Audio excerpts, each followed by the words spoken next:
이 가짜 군복은 또 뭐야? 할배, 이 옷 동묘에서 주었지? 손주를 보기 위해 한달음에 달려온 노병에게 쏟아지는 차가운 경멸과 무시. 하지만 낡은 군복 속에 숨겨진 것은 동묘의 고물이 아닌 모두가 고개 숙이는 살아있는 전설의 무게였습니다. 곧 한 통의 전화가 모든 것을 뒤엎고 진짜 명예가 무엇인지 증명하기 시작합니다. 2024년 7월 새벽 4시. 세상 모든 것이 정지한 듯한 그 시간에 2층짜리 낡은 주택의 가장 꼭대기층, 손바닥만 한 옥탑방에 불이 켜졌다. 방의 주인은 올해 85의 박태진 할아버지였다. 그의 하루는 언제나 남들보다 서너 시간 먼저 시작되었다. 좁은 방 한쪽 벽에는 낡고 색바랜 군복 한 벌이 옷걸이에 걸려 먼지 하나 없이 반듯하게 걸려 있었다. 그 옆으로는 빛바랜 흑백 사진 한 장이 낡은 나무 액자에 담겨 있었다. 1960년대 후반 맹렬했던 베트남의 정글 속에서 찍은 사진이었다. 앳된 얼굴의 청년 박태진과 그의 전우들이 진흙투성이 군복을 입고 어깨동무를 한 채 환하게 웃고 있었다. 사진 속 청년들의 눈빛은 두려움과 고단함 속에서도 꺾이지 않는 푸른 기상으로 빛나고 있었다. 태진 할아버지는 조용히 일어나 벽에 걸린 달력을 물끄러미 바라보았다. 오늘 날짜 위에는 붉은색 동그라미가 여러 겹쳐져 있었다. 그 옆에는 삐뚤빼뚤하지만 힘있는 글씨로 우리 강아지 로운이 수료식이라고 적혀 있었다. 벌써 그날이 왔구만. 나지막이 은조리는 그의 목소리에는 깊은 세월의 흔적과 함께 설렘이 묻어났다. 하나뿐인 손주 이로운. 어릴 적부터 유난히 할아버지를 따랐던 그 아이가 작대기 같은 몸으로 해병대에 가겠다고 했을 때 집안은 발칵 뒤집혔다. 아들 내외는 요즘 세상에 누가 사서 고생하냐며 펄펄 뛰었지만 로운이는 고집을 꺾지 않았다. 할아버지가 걸어오신 길이 자랑스러워서요. 저도 한 번은 진짜 사나이가 되어보고 싶어요. 그 한마디에 태진 할아버지는 더 이상 손주를 말릴 수 없었다. 그저 말없이 손주의 등을 두드려 주었을 뿐이다. 그렇게 떠나보낸 손주가 6주간의 맹렬한 훈련을 마치고 드디어 진짜 해병으로 거듭나는 날. 태진 할아버지는 며칠 전부터 오늘을 위해 모든 것을 준비했다. 그는 조심스럽게 부엌으로 향했다. 옥탑방에 딸린 부엌이라고 해봐야 낡은 싱크대와 휴대용 가스버너 하나가 전부였다. 그는 며칠 전 큰맘 먹고 정육점에서 사온 한우를 꺼냈다. 손주가 가장 좋아하는 소불고기를 해줄 요량이었다. 이놈아, 훈련소밥이 입에 맞을 리가 없지. 이거라도 실컷 먹여야. 혼잣말을 하며 그는 익숙한 솜씨로 고기를 양념에 재우기 시작했다. 간장, 설탕, 다진 마늘과 파, 후추를 섞어 조물조물 묻히는 그의 손등에는 검버섯과 함께 굵고 깊은 흉터들이 자리 잡고 있었다. 젊은 날 이국의 정글에서 적의 파편과 칼날이 남기고 간 영광의 상처들이었다. 고기를 재워놓고 나서는 계란말이를 준비했다. 계란을 여러 개 풀어 곱게 채 썬 당근과 파를 넣고 정성껏 부쳐냈다. 혹여나 모양이 흐트러질까 김발에 단단히 말아 식히는 모습은 마치 중요한 의식을 치르는 장인처럼 진지했다. 마지막으로 보온 도시락통에 갓 지은 따끈한 밥을 가득 눌러 담고 정성껏 만든 불고기와 계란말이 그리고 손수 담근 깻잎장아찌와 멸치볶음을 차곡차곡 채웠다. 이 모든 것을 준비하는 내내 그의 입가에는 흐뭇한 미소가 떠나지 않았다. 도시락 준비를 마친 시간은 새벽 6시. 동쪽 하늘이 푸르스름한 빛으로 물들기 시작했다. 태진 할아버지는 방으로 돌아와 벽에 걸린 군복을 조심스럽게 내렸다. 1960년대에 보급되었던 구형 전투복이었다. 수십 년의 세월이 흘렀지만 좀먹은 곳 하나 없이 완벽하게 보관되어 있었다. 왼쪽 가슴에는 해병대 제2여단 청룡부대를 상징하는 부대 마크와 함께 그의 이름 박태진이 새겨진 낡은 명찰이 붙어 있었다. 그는 마치 성물을 다루듯 조심스럽게 전투복을 입기 시작했다.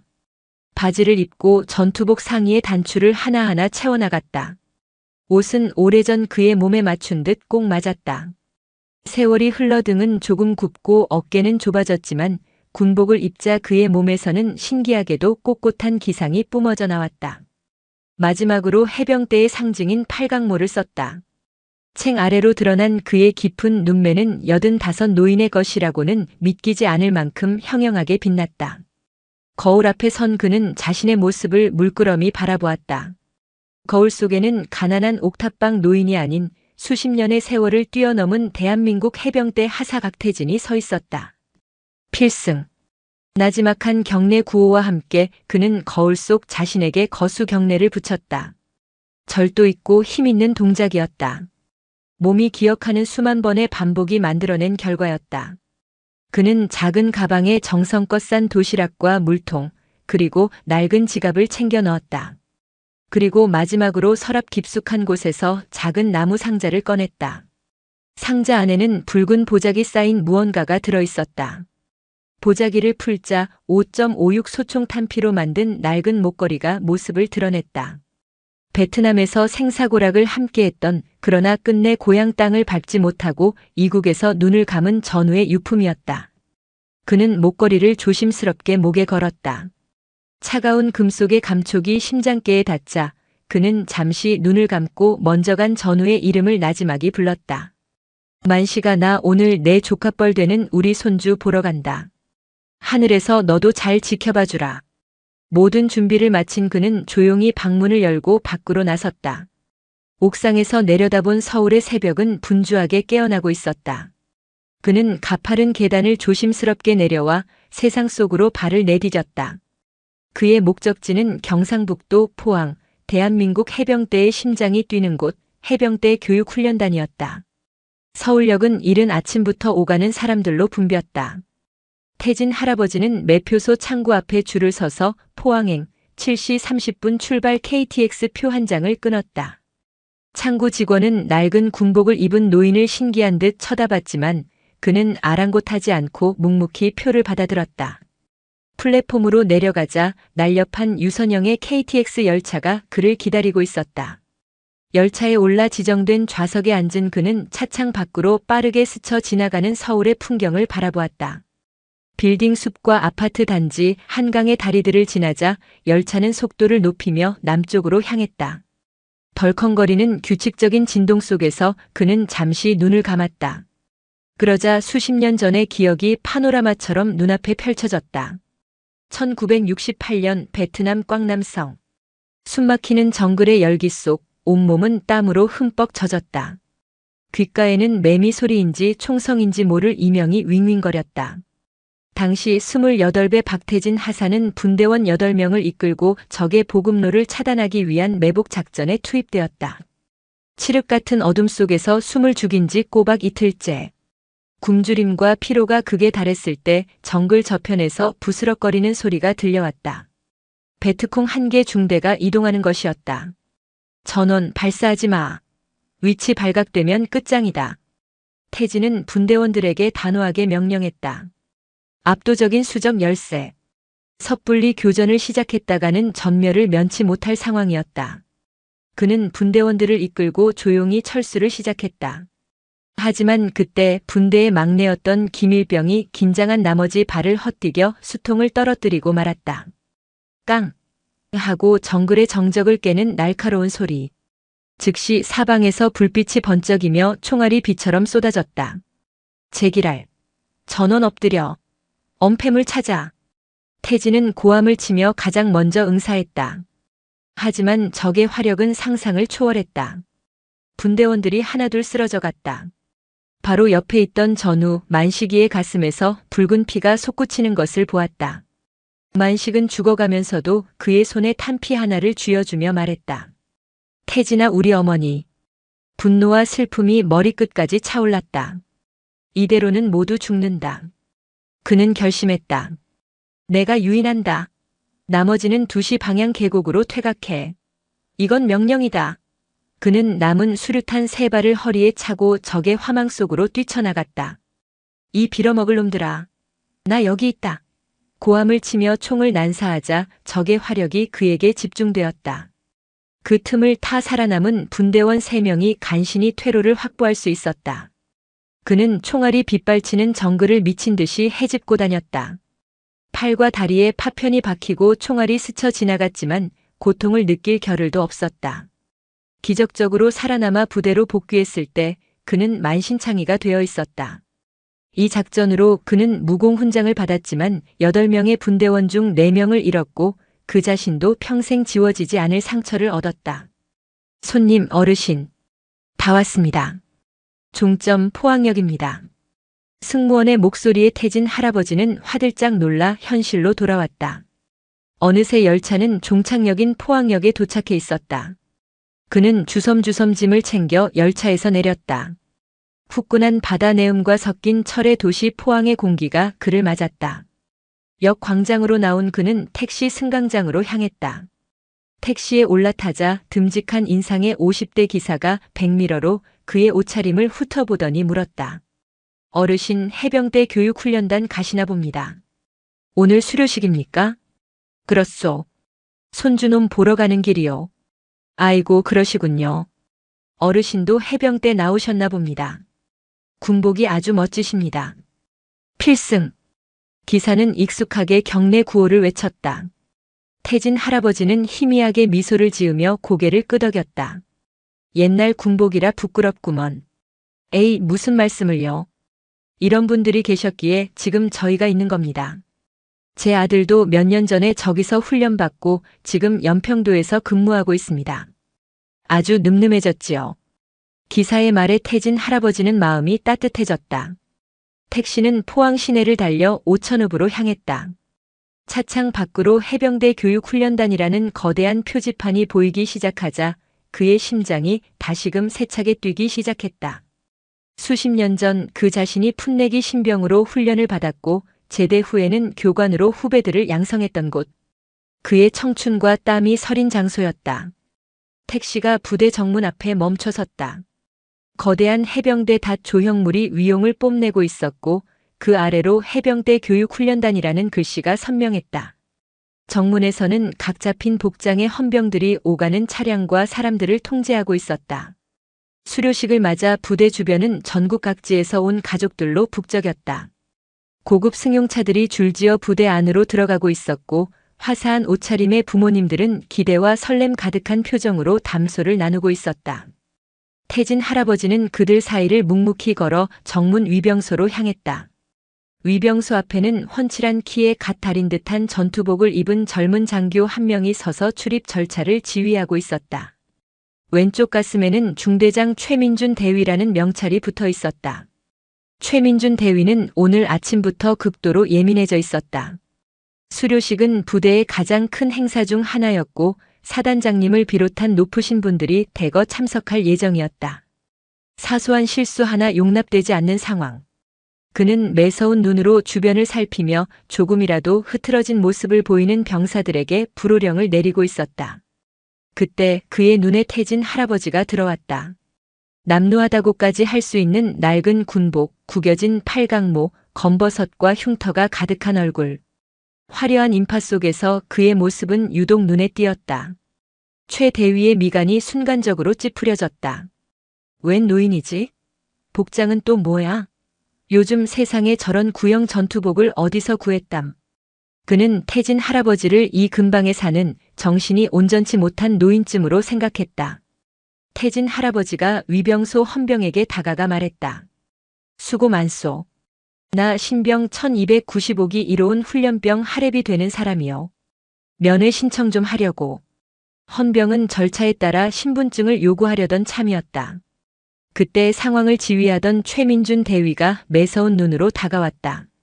그의 눈에는 이미 이 근방을 배회하는 노숙자가 하필 오늘 같은 중요한 날에 문제를 일으키려는군 하는 식의 노골적인 경멸감이 서려 있었다. 최 대위는 헌병을 손짓으로 막고 태진 할아버지의 위아래를 훑어보았다. 퀴퀴한 땀 냄새와 오래된 옷에서 나는 듯한 희미한 냄새가 코를 찌르는 것 같았다. 어르신. 그의 목소리는 얼음장처럼 차가웠다. 여기가 어디라고 함부로 기웃거리십니까? 행사장 아닙니다. 다른 데 가서 알아보세요. 태진 할아버지는 예상치 못한 적대적인 태도에 잠시 할 말을 잃었다. 아니, 나는 내 손주놈 수료식 때문에. 손주요? 최 대위는 코웃음을 쳤다. 그는 태진 할아버지의 낡고 해진 군복을 손가락으로 가리키며 조롱하듯 말을 이었다. 그 해괴한 옷은 또 뭡니까? 어디 동묘에서 주워 입으셨어요? 남의 군복 훔쳐 입고 다니면 큰일 나는 거 모르십니까? 당장 벗으시죠. 이보시오, 젊은이. 이건 내 군복이야. 태진 할아버지가 버럭 소리를 질렀지만 최 대위의 조롱은 멈추지 않았다. 그는 할아버지의 손에 들린 낡은 도시락 가방을 턱짓으로 가리켰다. 이건 또 뭡니까? 어르신, 저희 장병들 밥 굶지 않습니다. 그런 건 다른 데 가서 파시든가 아니면 저기 구석에 가서 조용히 드세요. 여기서 어슬렁거리며 부대 품위 흐리지 마시고. 옆에 있던 젊은 헌병이 안타까운 표정으로 대위님, 그래도 연세도 있으신데라며 무언가 말하려 했지만 최 대위는 김상병 군기가 빠졌나? 내 지시에 토 달지 마라. 저런 사람 하나하나 사정 봐주다간 부대 기강이 어떻게 되겠어? 라며 쏘아붙였다. 태진 할아버지는 더 이상 아무 말도 할 수 없었다. 평생을 바친 조국 청춘을 묻은 해병대에서 이런 모욕과 수모를 당할 줄은 꿈에도 몰랐다.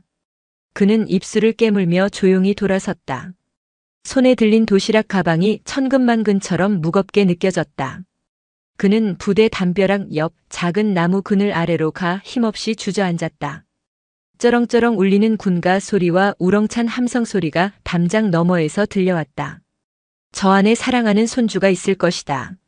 할아버지가 온다는 사실에 아침부터 얼마나 설레고 있었을까. 그는 차마 발길이 떨어지지 않았다. 그저 담벼락에 기댄 채 굳게 닫힌 부대 정문을 하염없이 바라볼 뿐이었다. 맑고 푸른 포항의 하늘 아래 낡은 군복을 입은 노병의 어깨가 무겁게 처져 있었다. 부대 안 거대한 연병장은 축제의 열기로 가득했다. 6주간의 지옥 같은 훈련을 이겨낸 천여 명의 신병들이 신병 1295기 수료식을 위해 오와 열을 맞춰 도열해 있었다. 뙤약볕 아래 갓 다려 입은 하얀 정복은 유난히 눈부셨고 붉은 명찰에 새겨진 그들의 이름은 이제 훈련병이 아닌 당당한 해병의 무게를 지니고 있었다. 단상 맞은편 관람석에는 전국 각지에서 모인 가족과 친구, 연인들이 자랑스러운 아들, 늠름한 친구의 모습을 하나라도 놓칠세라 연신 카메라 셔터를 눌러댔다. 그 수많은 해병들 중 3중대 2소대 소속의 이로운 해병은 꼿꼿한 부동자세 속에서도 애타는 마음으로 관람석을 훑고 있었다. 할아버지 오셨을까? 어디 계시지? 아침부터 마음이 들떠 있었다. 세상에서 가장 존경하는 할아버지. 어릴 적 할아버지의 무릎에 앉아 베트남 전쟁 영웅담을 들으며 자랐다. 할아버지가 입었던 낡은 군복과 팔강모는 그에게 동경의 대상이었다. 해병이 되겠다고 결심한 것도 순전히 할아버지 때문이었다. 오늘 이 자랑스러운 모습을 가장 먼저 보여드리고 싶었다. 해병. 이로운. 관등성명.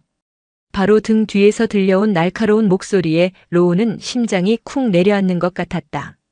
중대장 최민준 대위였다. 해병. 의. 로. 운. 자세 불량. 시선은 정면 15도 발사. 수료식 끝났다고 군기 빠졌나? 아닙니다. 최 대위는 로운의 귓가에 경고하듯 속삭이고는 다른 곳으로 가버렸다. 로운은 다시금 자세를 바로잡았지만 쿵쾅거리는 심장은 쉽게 진정되지 않았다. 지난 6주간 최민준 대위는 그에게 공포의 대상이었다. 유독 사소한 것까지 트집을 잡으며 그를 몰아붙였다. 처음에는 강하게 키우려는 뜻이겠지라고 생각했지만 시간이 갈수록 그것이 자신을 향한 알 수 없는 적이에 가깝다는 것을 느꼈다. 수료식 행사가 막바지에 이르렀다. 해병대 사령관의 축사가 끝나고 부모님들이 아들의 가슴에 직접 계급장을 달아주는 시간이 되었다. 로운의 부모님은 해외 출장 관계로 참석하지 못했다. 대신 할아버지가 오시기로 약속했다. 로운은 다시 한번 간절한 눈빛으로 관람석을 찾았다. 하지만 수많은 인파 속에서 할아버지의 모습은 보이지 않았다. 무슨 일이 있으신가 오시다가 몸이라도 편찮으신 건 아닐까. 불안한 마음이 고개를 들었다.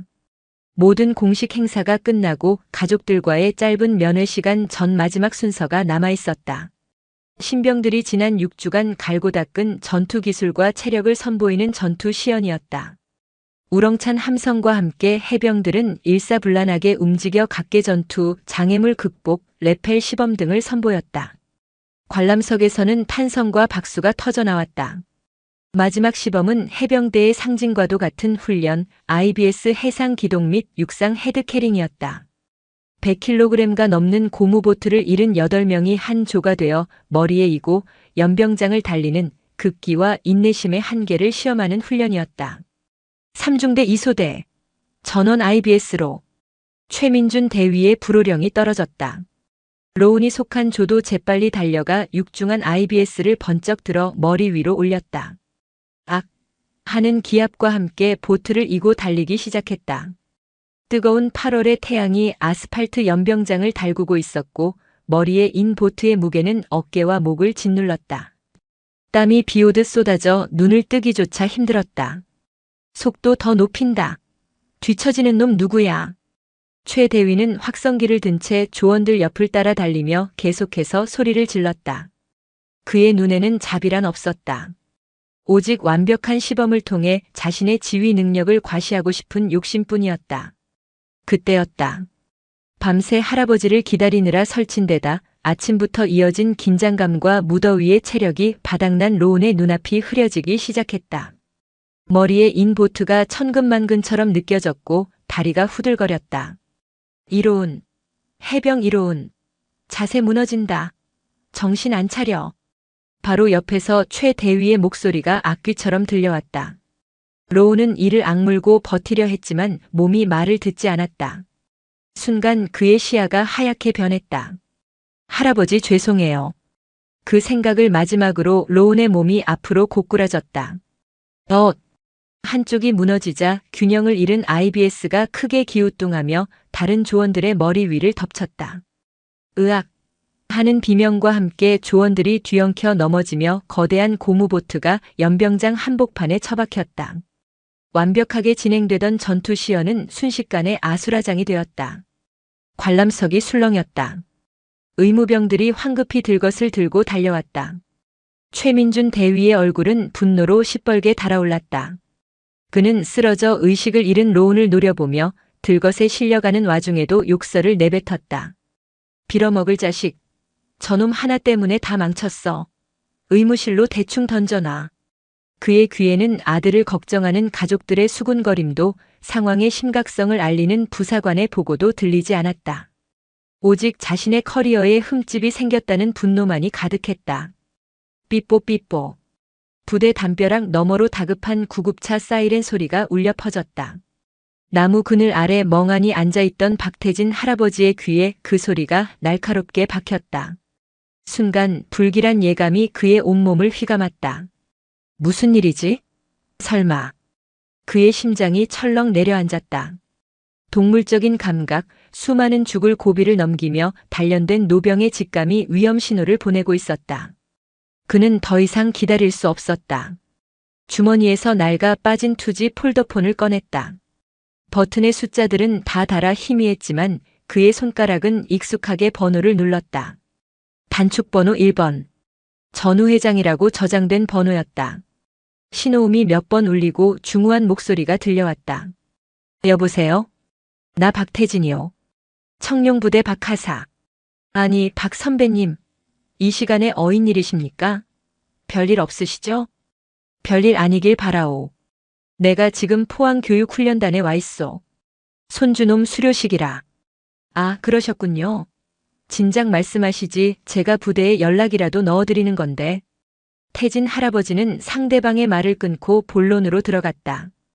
그의 목소리는 낮고 차분했지만 그 안에는 강철 같은 힘이 실려 있었다. 지금 그럴 시간이 없소. 김 회장, 내 부탁 하나 들어주시오. 지금 당장 해병 1사단장에게 연락해 주시오. 1사단장이요? 김정훈 소장 말입니까? 워낙 바쁜 양반이라. 연락해야겠소. 아주 급한 일이니 꼭 연락 닿게 해주시오. 그리고 딱 한마디만 전해주시오. 말씀하십시오, 선배님. 태진 할아버지는 잠시 숨을 골랐다. 그의 눈은 굳게 닫힌 부대 정문을 꿰뚫을 듯 응시하고 있었다. 베트남 청룡부대 박태진 교관이 정문 앞에서 기다린다고. 그리고 내 손주가 지금 쓰러졌다고. 연병장의 소라는 의무병들이 이로운 해병을 싣고 떠나면서 일단락되는 듯 했다. 하지만 최민준 대위의 분노는 가라앉지 않았다. 그는 남은 조원들을 향해 고함을 지르며 책임을 추궁하고 있었다. 바로 그때 하늘을 찢는 듯한 굉음이 모두의 고개를 들게 했다. 우웅! 지금까지의 소음과는 차원이 다른 육중한 프로펠러 소리였다. 검은 점 하나가 순식간에 커지며 부대 상공으로 접근했다. 대한민국 육군의 주력 기동 헬기 수리온이었다. 그것도 사단장 이상급 지휘관만 탑승하는 지휘 통제기였다. 헬기는 사전에 계획된 비행이 아니라는 듯 연병장 상공을 한번 선회하더니 곧바로 착륙 태세에 들어갔다. 뭐야? 어느 부대 헬기야? 여긴 비상 착륙 지점이 아니다. 교육훈련단 부단장인 대령이 당황하며 소리쳤다. 하지만 헬기는 아랑곳하지 않고 연병장 한쪽에 착륙하며 강력한 하강풍으로 흙먼지를 일으켰다. 모든 행사가 중단되고 장교와 부사관들이 모두 혼란에 빠져 헬기 쪽으로 달려갔다. 헬기의 문이 열리고 한 장성이 성큼성큼 걸어 나왔다. 전투복 칼라에는 빛나는 별 2개, 소장 계급장이 선명했다. 해병대의 상징인 빨간 명찰에는 김정훈이라는 이름이 새겨져 있었다. 현 해병대 제1사단장이자 오늘 수료식의 가장 높은 주빈이었다. 그의 얼굴은 분노로 딱딱하게 굳어 있었다. 사단장님, 어찌된 일입니까? 부단장이 달려와 경례를 붙이자 김정훈 소장은 거들떠보지도 않고 버럭 소리를 질렀다. 지금 이게 뭐 하는 겁니까? 훈련병이 훈련 중에 쓰러졌는데 사단장인 나한테 보고 한 줄도 없어. 자네들 군 생활 편하게 하고 싶나? 그의 서슬퍼런 호통에 주변의 모든 장교들이 얼어붙었다. 최민준 대위는 얼굴이 새하얗게 질렸다. 사단장의 분노가 자신을 향하고 있음을 직감했다. 그때 사단장의 무전기에서 다급한 목소리가 흘러나왔다.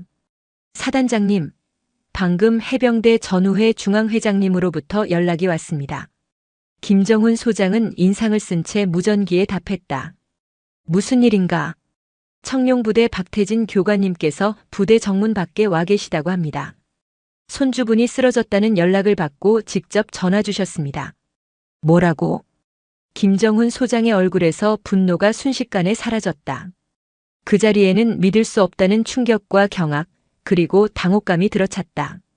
그는 잠시 허공을 응시하더니 주변의 모든 것을 밀치고 맹렬한 기세로 부대 정문을 향해 뛰기 시작했다. 사단장님, 어디 가십니까? 부단장과 장교들이 어리둥절하며 그의 뒤를 따랐다. 최민준 대위도 영문도 모른 채 그 행렬에 휩쓸려 정문으로 향했다. 김정훈 소장은 미친 듯이 달렸다. 연병장에서 정문까지의 거리가 그렇게 멀게 느껴진 적이 없었다. 그의 머릿속은 단 하나의 이름으로 가득 차 있었다. 박태진 교관님. 25년 전 그가 해병대 소위로 임관하여 처음 실무 배치받은 곳이 바로 이곳 교육훈련단이었다. 그때 그의 소대장 교관이 바로 박태진 하사였다. 당시 박태진 하사는 베트남 전쟁의 공로로 여러 차례 특진했지만 더 이상의 진급을 고사하고 후배 해병을 양성하는 교관의 길을 걷고 있었다. 그는 호랑이보다 무서웠고 귀신보다 집요했다. 하지만 그의 훈련 속에는 언제나 부하를 아끼는 진심이 있었다. 김정훈 소위가 장교로서 가져야 할 모든 것, 해병으로서 지녀야 할 혼을 가르쳐준 사람이 바로 박태진 교관이었다. 그는 김정훈에게 단순한 선임이 아니라 정신적 지주이자 아버지와도 같은 존재였다. 저녁 후 연락이 끊겨 수소문했지만 찾을 길이 없어 늘 마음 한구석에 빚으로 남아있던 이름이었다. 정문에 다다른 김정훈 소장은 숨을 헐떡이며 주변을 살폈다. 그리고 그의 시선은 한 곳에 멎었다. 담벼락 아래 나무 그늘에 묵묵히 앉아있는 낡은 군복의 노인. 최민준 대위를 비롯한 모든 장교들이 어리둥절한 표정으로 그 노인을 바라보았다. 사단장님이 왜 저런 행색의 노인에게? 최 대위는 아까 자신이 모욕을 주며 쫓아냈던 바로 그 노인임을 깨닫고 불안감에 휩싸였다. 김정훈 소장은 천천히 그러나 망설임 없이 노인에게 다가갔다. 그는 노인의 몇 걸음 앞에서 우뚝 멈춰섰다. 그리고는 흐트러진 전투복 매무새를 바로잡고 깊은 숨을 한번 내쉬었다. 다음 순간 그 자리에 있던 모든 이들의 눈을 의심하게 하는 광경이 펼쳐졌다. 대한민국 해병대 제1사단을 지휘하는 현역 소장 김정훈 장군이 허리를 꼿꼿이 펴고 발을 탁 소리나게 모으더니 그의 군 생활을 통틀어 가장 절도 있고 우렁찬 목소리로 외치며 거수경례를 했다. 교관님, 해병 소장 김정훈 25년 만에 교관님께 인사드립니다. 필승. 정적. 시간이 멈춘 듯 했다. 바람 소리마저 들리지 않았다. 수십 명의 장교들은 충격으로 입을 다물지 못했고 특히 최민준 대위는 온몸에 피가 빠져나가는 듯한 감각과 함께 다리가 풀려 주저앉을 뻔했다. 자신이 노숙자 취급하며 내쫓았던 초라한 노인이 사단장조차 교관님이라 부르며 최고의 경의를 표하는 전설적인 존재라는 사실을 그는 이제야 깨달았다. 김정훈 소장의 우렁찬 경례는 정문 앞의 공기를 얼어붙게 만들었다. 그의 필승 구호는 단순한 인사가 아니었다. 그것은 25년의 세월을 뛰어넘어 스승에게 바치는 존경이었고 잊고 있던 해병의 혼을 다시 마주한 한 장군의 회한 섞인 외침이었다. 박태진 할아버지는 천천히 자리에서 일어섰다. 담벼락에 기댄 채 앉아있느라 뻐근해진 허리를 펴는 그의 동작은 느렸지만 그를 바라보는 김정훈 소장의 자세는 미동조차 없었다. 태진 할아버지는 자신을 향해 꼿꼿이 경례를 붙이고 있는 이제는 중년의 장군이 된 옛 부하를 물끄러미 바라보았다. 그의 눈에는 놀라움보다는 아련함과 대견함이 서려 있었다. 김정훈이. 태진 할아버지의 나지막한 부름에 김 소장의 어깨가 미세하게 떨렸다. 예, 교관님. 접니다, 김정훈. 이제 보니 별도 2개나 달고 아주 큰 인물이 되었구먼. 그 삐쩍 마른 소위가 언제 이렇게 컸다냐. 태진 할아버지는 희미하게 웃으며 김 소장의 팔을 잡아 경례를 풀게 했다. 이제 됐네. 팔 아프겠어. 그제야 김정훈 소장은 경례를 풀고 두 손으로 태진 할아버지의 손을 덥석 잡았다. 그의 눈시울이 붉게 물들어 있었다. 교관님, 그동안 어디에 계셨습니까? 제가 얼마나 찾아다녔는지 아십니까? 사람 사는 게 다 거기서 거기지. 서울 구석에서 밥 굶지 않고 살았으면 됐지, 뭘. 담담하게 말하는 태진 할아버지의 모습에 김정훈 소장은 가슴이 미어지는 듯 했다. 이렇게 위대한 영웅이 수십 년간 아무도 모르는 곳에서 조용히 늙어가고 있었다는 사실이 안타깝고 죄스러웠다. 주변을 둘러싸고 있던 장교들은 그제야 상황 파악이 되기 시작했다. 그들은 눈앞의 노인이 보통 인물이 아님을 직감했다. 부단장 대령이 조심스럽게 김 소장에게 다가와 물었다. 사단장님, 이 어르신은 누구십니까? 김정훈 소장은 태진 할아버지를 부축하며 돌아섰다. 그리고는 그 자리에 있는 모든 장교, 특히 얼굴이 사색이 되어 굳어있는 최민준 대위를 향해 선언하듯 말했다. 전원 똑똑히 들어라. 이분은 너희가 감히 상상도 못할 분이다. 그는 잠시 숨을 고른 뒤 목소리를 높였다. 여기 계신 박태진 교관님은 1965년 해병대 청룡부대 창설과 함께 베트남에 파병되시어 짜빈동 전투를 승리로 이끈 주역 중 한 분이시다. 귀국 후에는 이곳 교육훈련단에서 수많은 후배들을 길러내셨으며 나 김정훈 또한 이분 밑에서 비로소 진짜 해병으로 거듭날 수 있었다. 이분은 우리 해병대의 살아있는 역사이자 전설 그 자체이시다. 김정훈 소장의 말이 연병장을 울리듯 정문 앞에 쏟아졌다. 짜빈동 전투의 영웅. 그 말에 젊은 장교들의 눈이 커졌다. 짜빈동 전투는 해병대 역사상 가장 빛나는 승리 중 하나로 소수의 해병이 월맹 정규군 한 개 연대의 파상 공격을 막아낸 신화적인 전투였다. 책으로만 배우고 말로만 듣던 그 신화의 주인공이 지금 허름한 구형 전투복을 입고 눈앞에 서 있었다. 모든 장교들이 본능적으로 허리를 펴고 차렷 자세를 취했다. 그들의 시선에는 더 이상 웬 노인이라는 의아함이 없었다. 경외와 존경 그리고 부끄러움이 가득 담겨 있었다.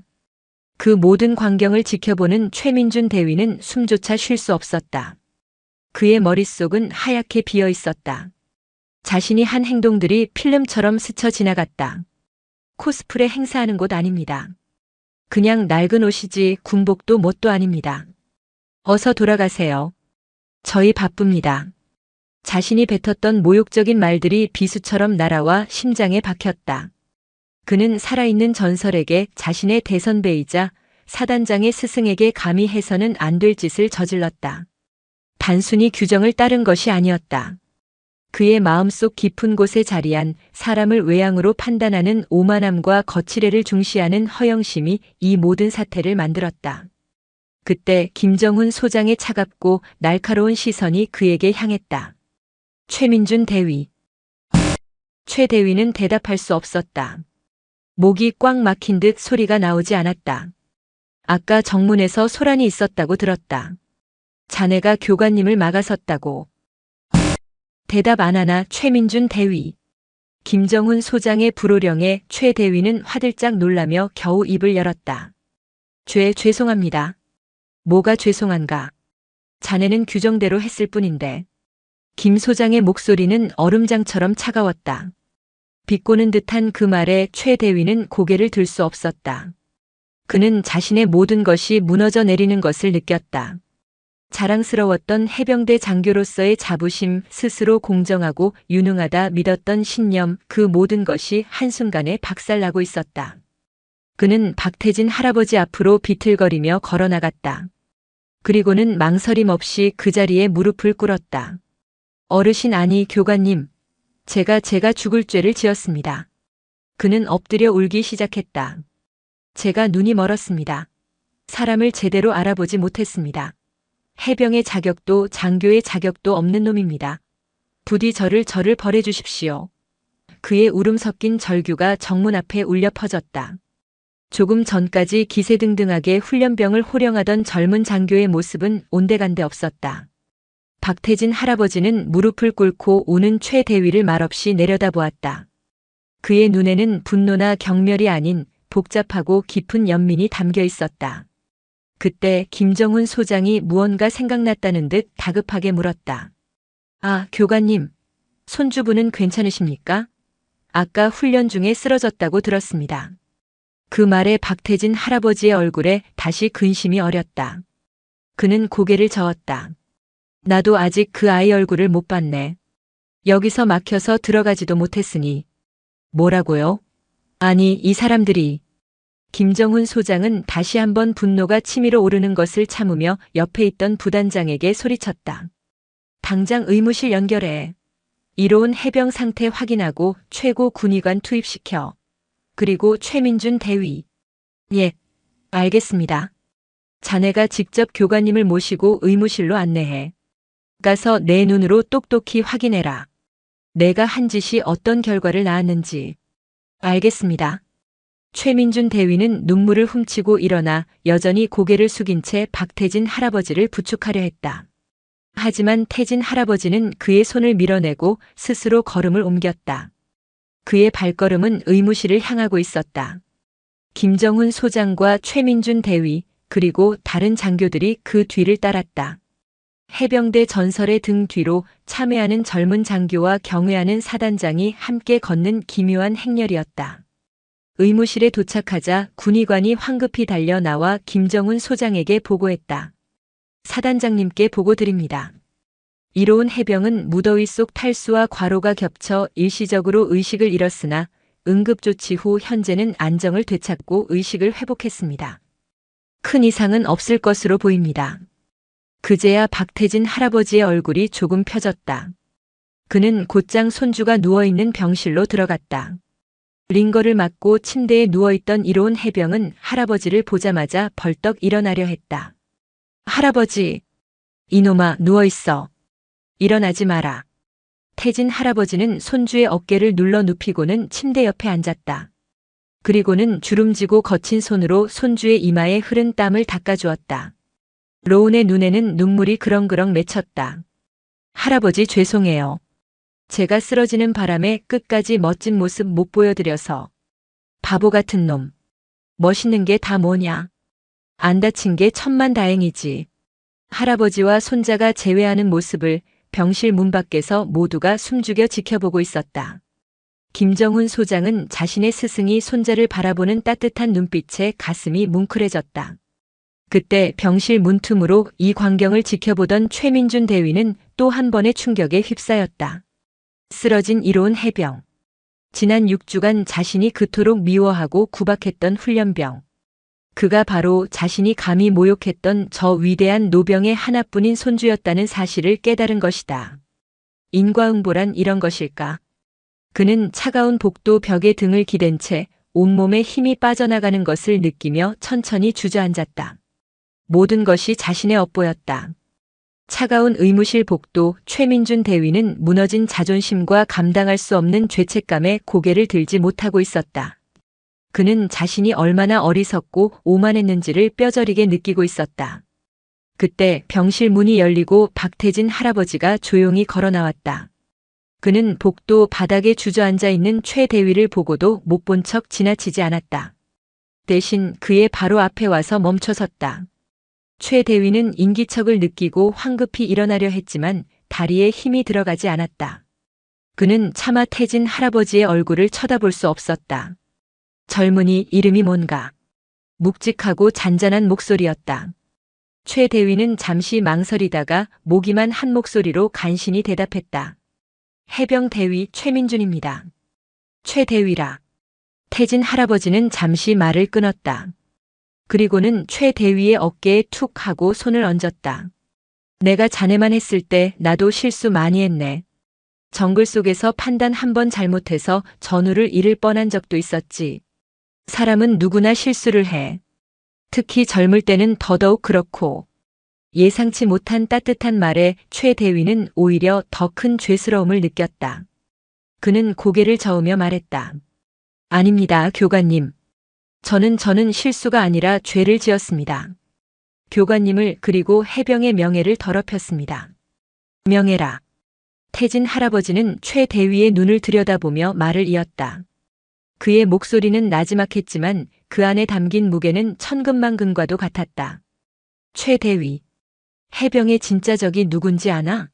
정글 속 베트콩도 철책 너머의 적군도 아닐세.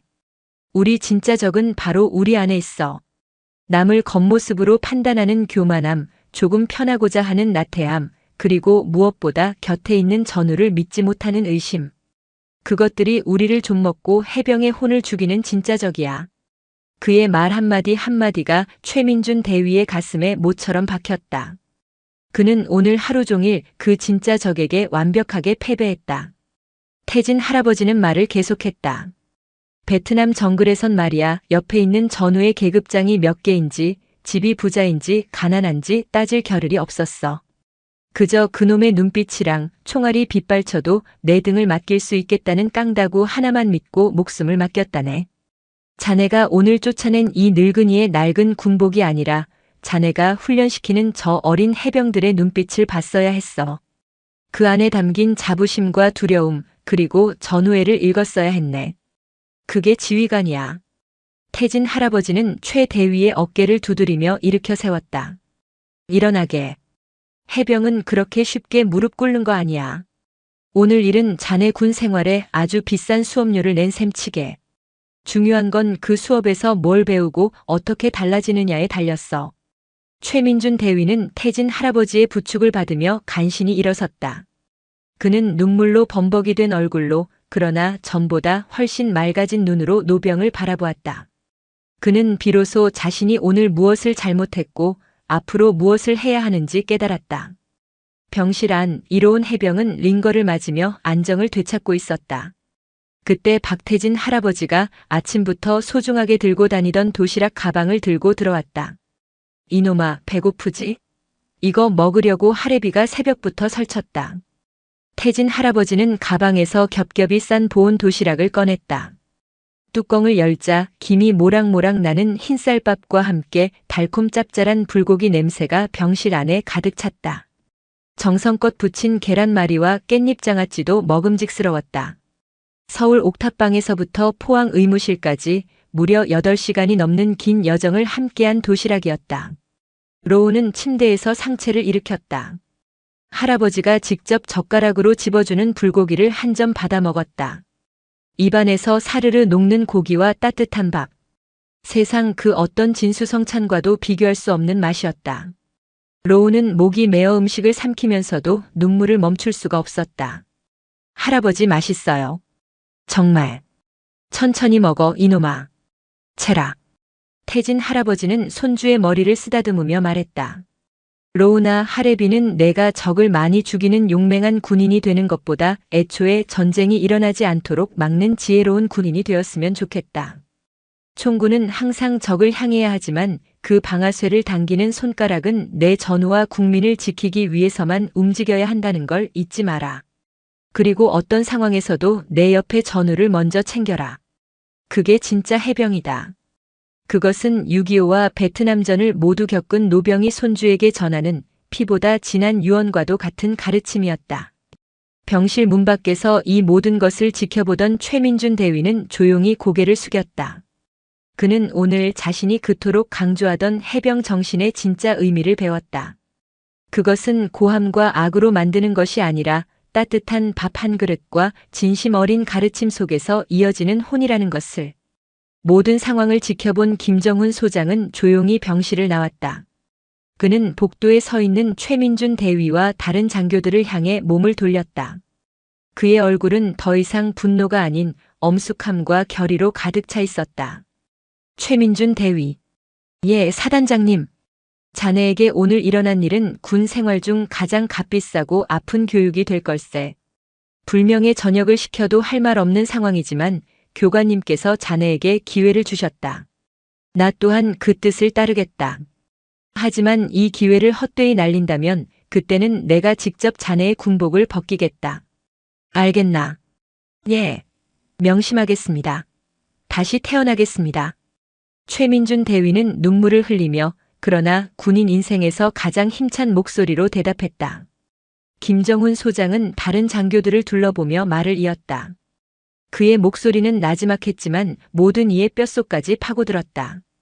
여기 있는 모두에게 명한다. 해병의 붉은 명찰은 계급의 높낮이를 가리기 전에 모두가 한 형제여 생사를 함께하는 전우임을 의미하는 것이다. 군복이 낡았다고 그 안에 깃든 위대한 해병의 혼까지 낡은 것이라고 착각하지 마라.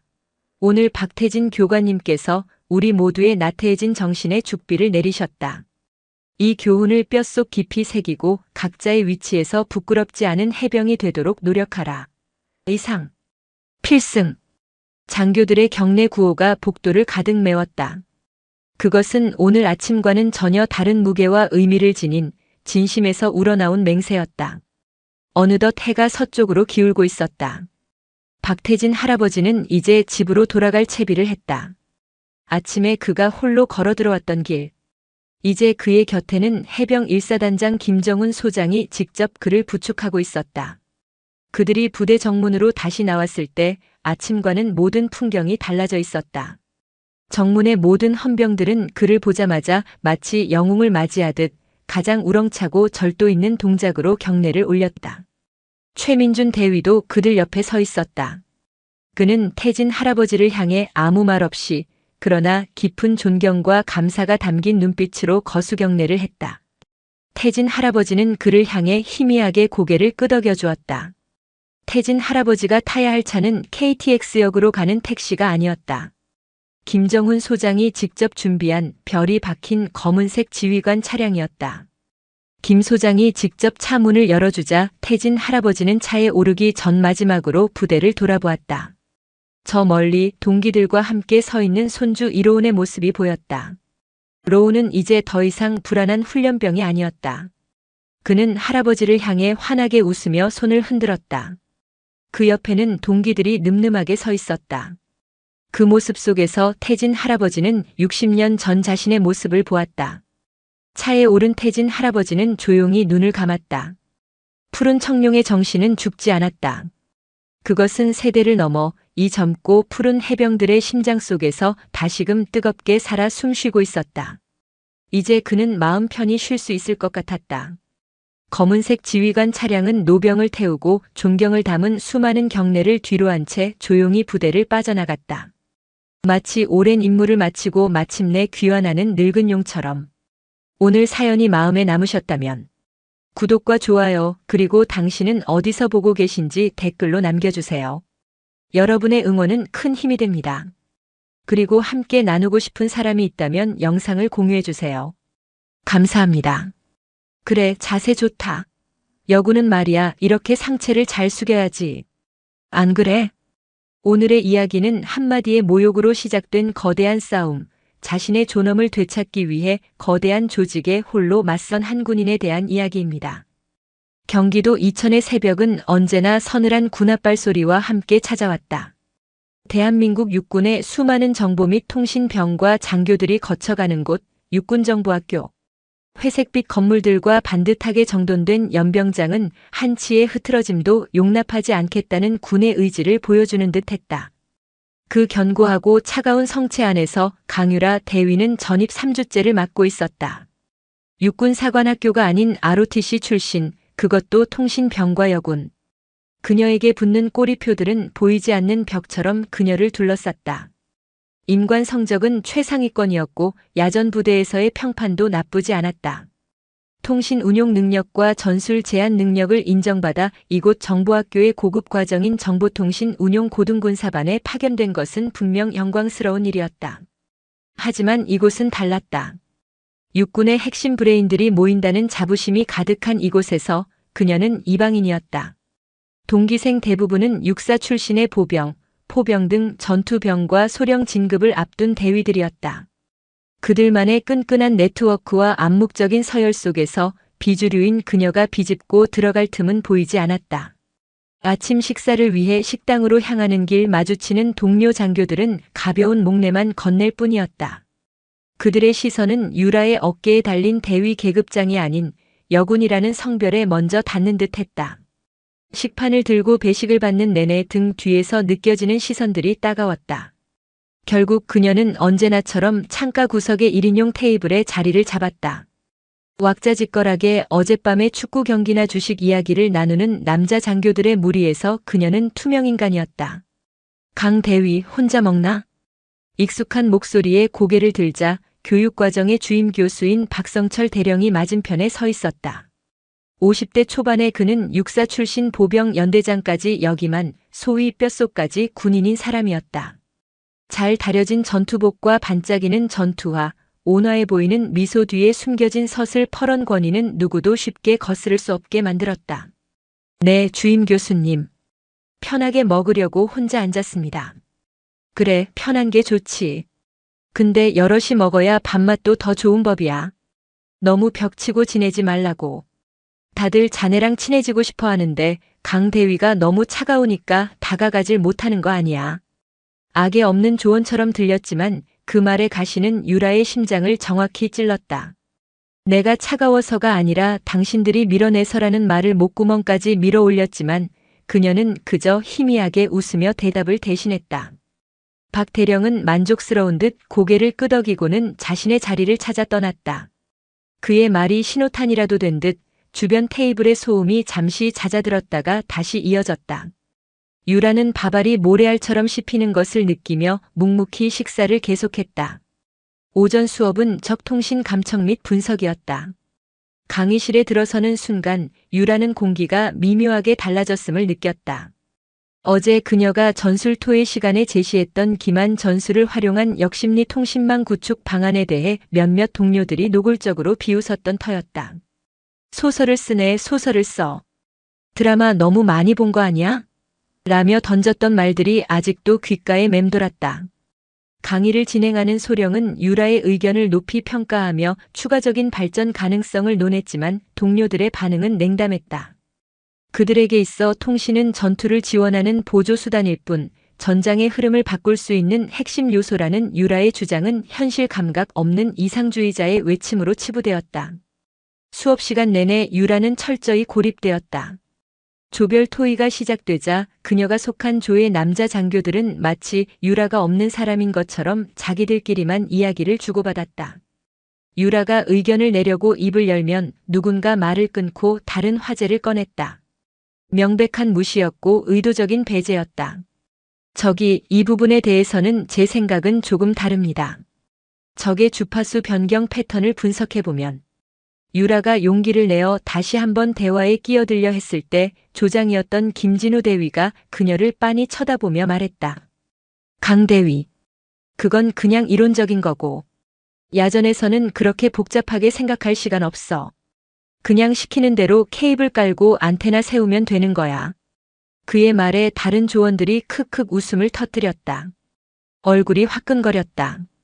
통신병과 전체를 무시하는 듯한 발언에 분노가 치밀었지만 여기서 화를 내는 것은 스스로를 더 고립시키는 짓이라는 것을 그녀는 잘 알고 있었다. 유라는 입술을 깨물고 조용히 고개를 숙였다. 손에 쥔 볼펜이 부서져라 힘이 들어갔다. 점심시간이 지나고 오후 일과가 시작되기 전 유라는 잠시 흡연장 근처 벤치에 앉아 숨을 골랐다. 담배는 피우지 않았지만 이곳은 유일하게 그녀를 찾는 사람이 없는 장소였다. 그때 흡연장 안에서 익숙한 목소리들이 들려왔다. 김진우 대위와 다른 동료 장교들이었다. 아, 진짜 강유라 걔는 왜 이렇게 나대는 거냐? 그냥 얌전히 있다가 가면 될 것이지. 그러게 말이야. 무슨 대단한 전략가 납셨어. 여군들은 왜 저렇게 티를 못 내서 안달인지 몰라. 인정 욕구가 강해서 그래.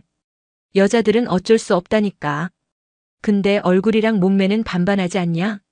어제 토의 시간에 보니까 상해 단추 터지려고 하던데.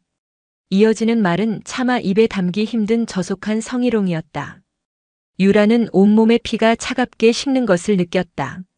심장이 쿵쾅거렸고 손발이 떨려왔다. 이것이 그들이 자신을 바라보는 시선이었다. 동료 군인이 아닌 그저 성적인 대상. 그녀의 능력과 노력은 그들의 편견 앞에서 아무런 의미가 없었다. 자리에서 벌떡 일어나 그들에게 달려가 멱살이라도 잡고 싶었지만 발이 땅에 붙은 듯 떨어지지 않았다. 여기서 소란을 피우면 성격 이상한 여군이라는 낙인만 찍힐 뿐이다. 그녀는 조용히 몸을 돌려 숙소 방향으로 걸었다. 한 걸음 한 걸음 내디딜 때마다 눈물이 차올랐다. 하지만 울 수 없었다. 군인은, 특히 여군은 약한 모습을 보여서는 안 된다고 귀에 못이 박이도록 들어왔기 때문이다. 그날 밤 유라는 잠을 이루지 못했다. 천장에 매달린 형광등의 희미한 불빛을 보며 생각했다. 내가 무엇을 잘못한 걸까? 왜 나를 인정해주지 않는 걸까? 수없이 되뇌었지만 답은 없었다. 문제는 자신에게 있는 것이 아니었다. 문제는 이 견고한 성체를 지배하는 썩어빠진 우월감과 차별의식이었다. 그리고 그 정점에는 주임 교수 박성철 대령이 있었다. 사건은 며칠 뒤에 터졌다. 금요일 오후 일과가 끝날 무렵 박성철 대령이 교육생 전원을 강당에 소집했다. 다들 주말 계획은 잘 세웠나? 오늘 저녁 내가 특별히 자리를 마련했으니 모두 참석하도록. 교육생들의 사기 진작과 단합을 위한 것이니 빠지는 인원 없도록 하고. 특히 강유라 대위. 갑자기 자신의 이름이 불리자 유라는 저도 모르게 허리를 폈다. 모든 시선이 그녀에게로 쏠렸다. 강 대위는 오늘 회식의 통신 지원 담당관으로 임명한다. 네? 못 들었나? 통신 지원 담당관. 회식 자리에서 통신이 얼마나 중요한지 알지? 분위기 띄우고 술 떨어지지 않게 보급하고 상급자들 잘 보좌하는 임무. 자네 통신병과니까 아주 잘할 거야. 하하. 박 대령의 농담에 강당 안의 모든 남자 장교들이 폭소를 터뜨렸다. 통신 지원이라는 말은 누가 들어도 술 시중을 들라는 의미였다. 명백한 조롱이자 인격 모독이었다. 유라의 얼굴이 굳어졌다. 하지만 수십 개의 눈이 자신을 향해 비웃고 있는 상황에서 그녀가 할 수 있는 것은 아무것도 없었다. 알겠습니다. 마치 사형 선고를 받는 사람처럼 그녀는 힘겹게 대답했다. 회식 장소는 부대 근처의 한 대형 한우 식당이었다. 넓은 방에 수십 명의 장교들이 자리를 잡자 고기 굽는 연기와 술 냄새, 그리고 시끄러운 웃음소리가 가득 찼다. 유라는 박 대령의 지시에 따라 그의 바로 옆자리에 앉아야 했다. 자, 우리 정보학교의 발전을 위하여. 박 대령이 잔을 높이 들자 모두가 위하여. 를 외치며 술을 마셨다. 회식이 본격적으로 시작되자 박 대령의 통신 지원 지시도 시작되었다. 어이 강 대위. 통신 두 절이다. 여기 소주 한 병 신속하게 보급하도록. 강 대위. 저쪽 테이블 안테나 감도가 약한 것 같은데? 가서 주임 교수가 특별히 신경 쓴다고 술 한 잔씩 따라드리고 와. 유라는 묵묵히 일어나 빈 술병을 치우고 새 술병을 가져왔다. 다른 테이블을 돌며 억지 미소를 지으며 술을 따랐다. 동료 장교들은 재미있는 구경거리라도 생긴 듯 낄낄거리며 그녀를 쳐다봤다. 몇몇은 노골적으로 그녀의 몸을 훑어보기도 했다. 수치심에 온몸이 떨렸지만 그녀는 이를 악물고 버텼다. 술자리가 무르익자 박대령의 언행은 더욱 대담해졌다. 그는 술에 취해 일부러 자신의 젓가락을 테이블 밑으로 떨어뜨린다. 그리고는 주변의 모든 사람이 들으라는 듯 큰 소리로 말한다. 어이 강대위, 통신 두절이다. 여기 바닥에 떨어진 내 수저 감도 불량이야. 신속하게 복구하도록. 그 말에 좌중의 모든 시선이 유라에게로 쏠린다. 대령이, 그것도 수십 명의 후배 장교들이 보는 앞에서 대위에게 바닥에 떨어진 젓가락을 줍게 하는 것은 명백한 모욕이자 갑질이었다. 유라의 얼굴이 굳어졌지만 박대령은 아랑곳하지 않고 재촉한다. 뭐해? 어서 줍지 않고. 유라는 치욕을 느끼며 어쩔 수 없이 몸을 숙인다. 그녀가 테이블 밑으로 허리를 숙여 젓가락을 집으려는 바로 그 순간 박대령이 기다렸다는 듯 그녀의 등 위로 손을 올린다. 그리고는 마치 안마라도 하듯 어깨부터 등허리까지 노골적으로 더듬어 내리며 역겨운 목소리로 속삭인다. 그래, 자세 좋네. 여구는 말이야, 이렇게 상체를 잘 숙여야지. 안 그래? 그의 말에 몇몇이 저질스러운 웃음을 터뜨렸다. 등 뒤에서 느껴지는 그의 끈적한 손길과 귓가를 파고드는 모욕적인 언사에 유라는 온몸의 피가 역류하는 것을 느꼈다. 이것은 단순한 실수가 아니었다.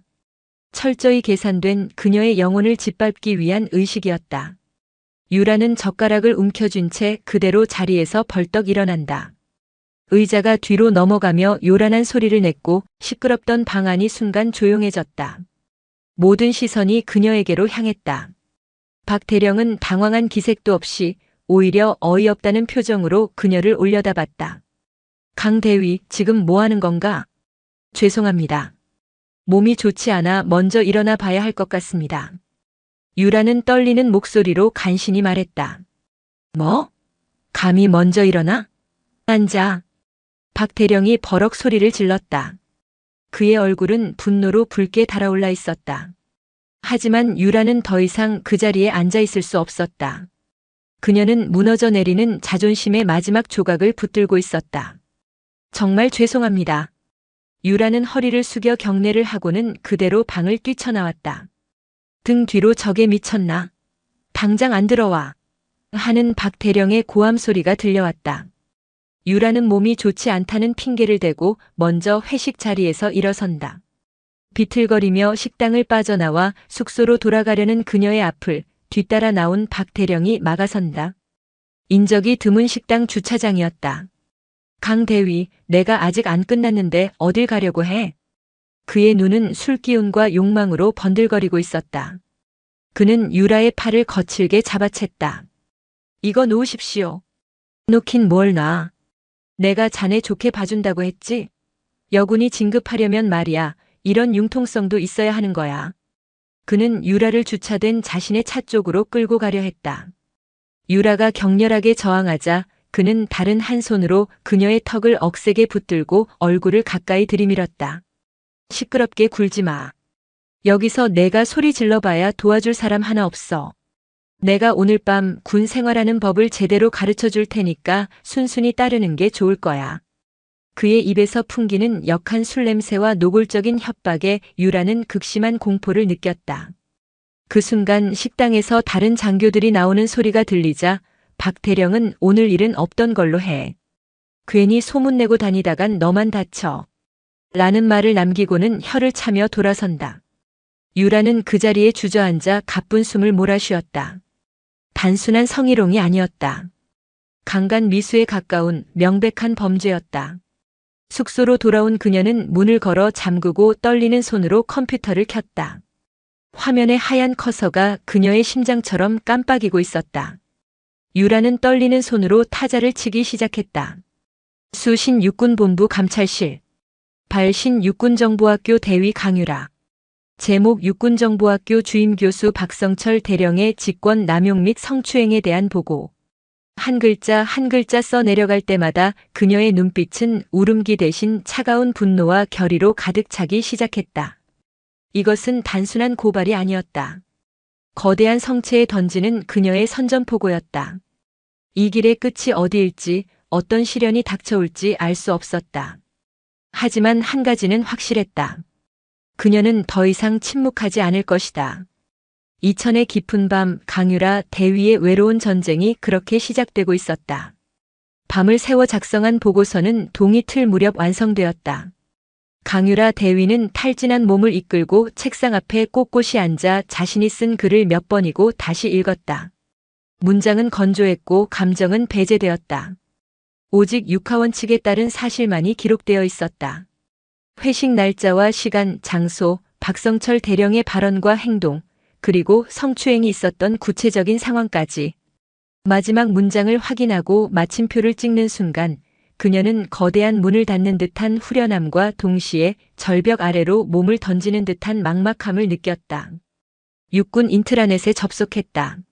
메인 화면 구석에 자리한 소원 수리 및 고충 처리 게시판은 존재하지만 누구도 쉽사리 클릭하지 않는 이름뿐인 공간이었다. 익명성을 보장한다고는 하지만 군 내부의 생리를 아는 사람이라면 그것이 얼마나 허술한 방패인지 잘 알고 있었다. 그녀는 망설이지 않았다. 익명 대신 자신의 이름과 군번, 소속을 정확히 기재했다. 수신 육군본부 감찰실장, 발신 육군정보학교 정보통신 운용 고등군사반 교육생 대위 강유라. 익명의 투서는 힘이 없다. 의심받고 폄하되고 결국엔 내부 불순분자의 소행으로 치부되어 사라질 가능성이 높았다. 자신의 모든 것을 걸어야 했다. 계급과 군번 그리고 남은 군 생활 전부를. 전송 버튼 위에 마우스 커서를 올린 채 유라는 잠시 눈을 감았다.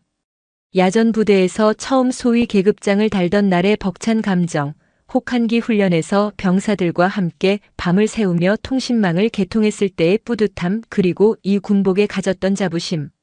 그 모든 것이 주마등처럼 스쳐 지나갔다. 딸깍. 고요한 BOQ 방안에 마우스 클릭 소리가 유난히 크게 울렸다. 돌이킬 수 없는 강을 건넜다. 그날 아침 유라는 평소와 똑같은 시간에 일어나 식당으로 향했다. 하지만 평소와 같지 않은 것은 주변의 공기였다. 그녀가 식당에 들어서는 순간 소음의 데시벨이 미세하게 낮아졌다. 어젯밤 회식 자리에서 그녀가 박차고 나간 사건은 이미 소문이 퍼져 있을 터였다. 모두가 힐끔힐끔 그녀를 쳐다봤지만 누구 하나 말을 걸어오지는 않았다. 마치 전염병 환자를 대하듯 그녀의 주변으로 보이지 않는 원이 그려졌다. 어제까지만 해도 따돌림이었던 것이 오늘은 경계와 적이가 되어 그녀를 찔렀다. 오전 내내 유라는 강철의 벽에 갇힌 기분이었다. 강의실에서 그녀의 옆자리는 텅 비어 있었고 쉬는 시간이 되어도 누구 하나 그녀에게 다가오지 않았다. 어젯밤의 동조자들은 이제 침묵의 공범이 되어 그녀를 외면했다. 충청남도 계룡시 대한민국 육군의 심장부인 육군본부. 감찰실 소속의 한상현 상사는 아침부터 쌓여있는 서류와 씨름하고 있었다. 그때 고충 처리 시스템에 새로운 알람이 떴다. 대부분은 휴가나 보급품에 대한 불만 혹은 간부들 간의 사소한 갈등에 대한 내용이라 크게 신경 쓰지 않았다. 하지만 이번에는 제목부터 달랐다. 대령의 직권 남용 및 성추행 보고. 한 상사는 눈을 가늘게 떴다. 클릭해서 내용을 확인하는 순간 그의 표정이 굳어졌다. 발신자는 정보학교 소속의 대위, 피신고인은 같은 부대 주임 교수인 대령이었다. 게다가 실명 보고였다. 이것은 단순한 투서가 아니었다. 자신의 군 생활을 건 내부 고발이었다. 이거 보통 일이 아닌데. 한 상사는 즉시 보고서를 출력해 감찰과장인 중령에게 보고했다. 보고를 받은 중령의 얼굴 역시 심각해졌다. 대령급 장교에 대한 성추행 신고, 그것도 육사 출신 핵심 인사에 대한 고발은 자칫 잘못 건드렸다간 감찰실이 역풍을 맞을 수도 있는 사안이었다. 발신자 강유라 대위 ROTC 출신의 통신병과군. 평판 조회 먼저 해봐. 그리고 박성철 대령 이 양반 보통 내기가 아닐 텐데. 중령은 잠시 고민하다 수화기를 들었다. 공식적인 절차를 밟기 전 비공식적인 확인이 필요했다. 그는 정보학교의 감찰 참모에게 전화를 걸었다. 동기였기에 대화는 딱딱한 격식 없이 진행되었다. 나야. 잘 지내나? 다름이 아니라 자네 학교에 박성철 대령 있지? 혹시 그 양반 관련해서 뭐 들리는 얘기 없어? 구설수라든가. 수화기 너머의 감찰 참모는 잠시 침묵하더니 조심스럽게 입을 열었다. 어떻게 알았나? 사실 어젯밤에 교육생들하고 회식하다가 좀 안 좋은 일이 있었던 모양이야. 여군 대위 하나가 자리를 박차고 나갔다고 하던데. 그 여군 대위, 이름이 강유라인가? 맞아. 어떻게 설마. 감찰 참모의 목소리에 당혹감이 묻어났다. 중령은 한숨을 내쉬며 말했다. 본부로 정식 보고서가 접수됐어. 강 대위 실명으로. 성추행 건으로. 미치겠네, 일이 커지겠는데. 박 대령님 성격에 가만히 안 있을 텐데. 일단 자네는 모르는 척하고 있어. 공식적으로 조사가 내려갈 수도 있으니 괜히 미리 움직여서 긁어부스럼 만들지 말고. 대신 상황 잘 파악하고 있게. 전화를 끄는 중령은 담배를 빼어 물었다. 이제 공은 감찰실로 넘어왔다. 하지만 동시에 정보학교 내부에서는 보이지 않는 폭풍이 몰아치기 시작할 것이 분명했다. 박성철 대령은 그날 오후 정보학교장인 소장에게 불려갔다. 학교장의 표정은 좋지 않았다. 박 대령, 어제 회식 자리에서 무슨 일이 있었나? 별일 없었습니다. 교육생들 사기 진작 차원에서 단합 활동을 했을 뿐입니다. 박 대령은 태연하게 대답했지만 심장이 철렁 내려앉는 것을 느꼈다. 학교장은 책상 위에 서류를 툭툭 치며 말했다. 그런데 왜 본부 감찰실에서 나한테 확인 전화가 오지? 자네가 여군 대위 하나를 성추행했다는 제보가 들어왔다는데 사실인가? 말도 안 되는 소리입니다. 절대 그런 사실 없습니다. 아마 그 강유라라는 대위가 뭔가 단단히 착각하고 있는 모양입니다. 제가 평소에 딸 같아서 좀 챙겨줬더니 그걸 오해해서 요즘 젊은 애들, 특히 여군들 정신 상태가 이 모양입니다. 박 대령은 억울하다는 듯 목소리를 높였다. 그는 절대 자신의 잘못을 인정할 수 없었다. 30년 넘게 지켜온 자신의 명예와 곧 있을지 모르는 준장 진급 심사에 흠집이 가는 것은 상상할 수도 없는 일이었다. 학교장은 의심스러운 눈초리로 그를 쳐다봤지만 더 이상 추궁하지는 않았다. 어쨌든 본부에서 조사가 내려올 수도 있으니 처신 잘하게. 괜한 소문나서 학교 전체가 시끄러워지는 건 나도 원치 않으니까. 교장실을 나온 박 대령의 얼굴은 분노로 이글거리고 있었다. 감히 일개 대위년이 나를 물어? 그는 주먹을 부들부들 떨었다. 당장이라도 강유라를 찾아가 머리채를 잡고 끌어내고 싶었지만 교장의 경고가 귓가에 맴돌았다. 공식적인 조사가 시작되기 전에 조용히 처리해야 했다. 그는 먼저 교육생 중 가장 신이 많은 김진우 대위를 자신의 사무실로 불렀다. 김 대위. 자네 강 대위랑 같은 조라고 했지? 네, 그렇습니다. 그 여자 평소 행실이 어땠나? 남자 관계는? 혹시 정신적으로 좀 문제가 있어 보인다거나 그런 건 없었고? 박 대령은 교묘하게 질문을 던지며 강유라를 문제 있는 여자로 몰아가기 시작했다. 김진우 대위는 그의 의도를 즉시 파악했다. 여기서 줄을 잘 서야 자신의 군 생활도 편해진다는 것을 본능적으로 알았다. 사실 좀 그런 면이 없지 않아 있었습니다. 혼자 다니는 걸 좋아하고 다른 사람들과 잘 어울리지 못했습니다. 그리고 가끔 이해할 수 없는 주장을 해서 분위기를 싸하게 만들기도 했습니다. 어제 회식 때도 제가 보기엔 대령님께서 격려 차원에서 하신 말씀을 혼자 예민하게 받아들인 것 같습니다. 그래? 역시 그랬군. 박 대령은 만족스러운 미소를 지었다. 좋아. 다른 교육생들에게도 이 사실을 잘 설명하도록. 강 대위가 지금 심적으로 매우 불안정한 상태이며 그렇기 때문에 말도 안 되는 주장을 하고 있다는 걸 말이야. 괜히 동조했다가 같이 피보는 일 없도록 다들 조심하라고 전하게. 알겠나? 네, 알겠습니다. 충성. 김진우 대위가 나가자 박 대령은 본격적인 보복을 계획했다. 그는 강유라의 교육평가 서류를 꺼내 들었다. 그리고는 각 항목마다 최하 점수를 매기기 시작했다. 리더십 부재, 조직 융화 능력 미흡, 지나치게 독단적이며 비현실적인 사고방식. 그의 펜 끝에서 강유라는 유능한 장교에서 하루아침에 문제 장교로 전락하고 있었다. 그날 이후 강유라의 군 생활은 지옥으로 변했다. 박 대령의 지시를 받은 김진우 대위는 동료들 사이에서 교묘하게 여론을 조작했다. 강 대위, 원래 좀 이상하지 않았냐? 대령님이 좋게 봐주니까 기어오르는 거다. 저러다 우리까지 피곤해지겠다.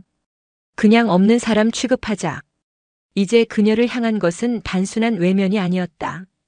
그것은 조직적인 따돌림이자 명백한 적이었다. 복도를 지날 때면 대화하던 무리가 등을 돌렸고 식당에서는 그녀가 앉은 테이블 주변 10m가 텅 비었다. 수업 시간에 의견을 발표하면 비웃음이 터져나왔고 그녀가 제출한 보고서는 사소한 트집과 함께 반려되기 일쑤였다. 보이지 않는 감옥. 유라는 매일 아침 눈을 뜨는 것이 고통스러웠다. 하지만 그녀는 무너지지 않았다. 아니, 무너질 수 없었다. 보란 듯이 더 완벽하게 행동했다. 전투복은 한치의 구김없이 다렸고 전투화는 거울처럼 닦았다. 아무도 읽어주지 않을 보고서를 밤을 새워 작성했고 체력 단련 시간에는 남자 동료들보다 한 바퀴라도 더 뛰었다. 그렇게 버티던 어느 날 저녁 일과를 마치고 숙소로 돌아가던 유라의 앞을 박성철 대령이 막아섰다. 인적이 드문 길이었다. 강대위. 잠깐 보지. 그의 목소리는 얼음장처럼 차가웠다. 내가 한 짓 후회하게 될 거라고 했을 텐데. 아직도 정신을 못 차렸나? 제가 뭘 잘못했습니까?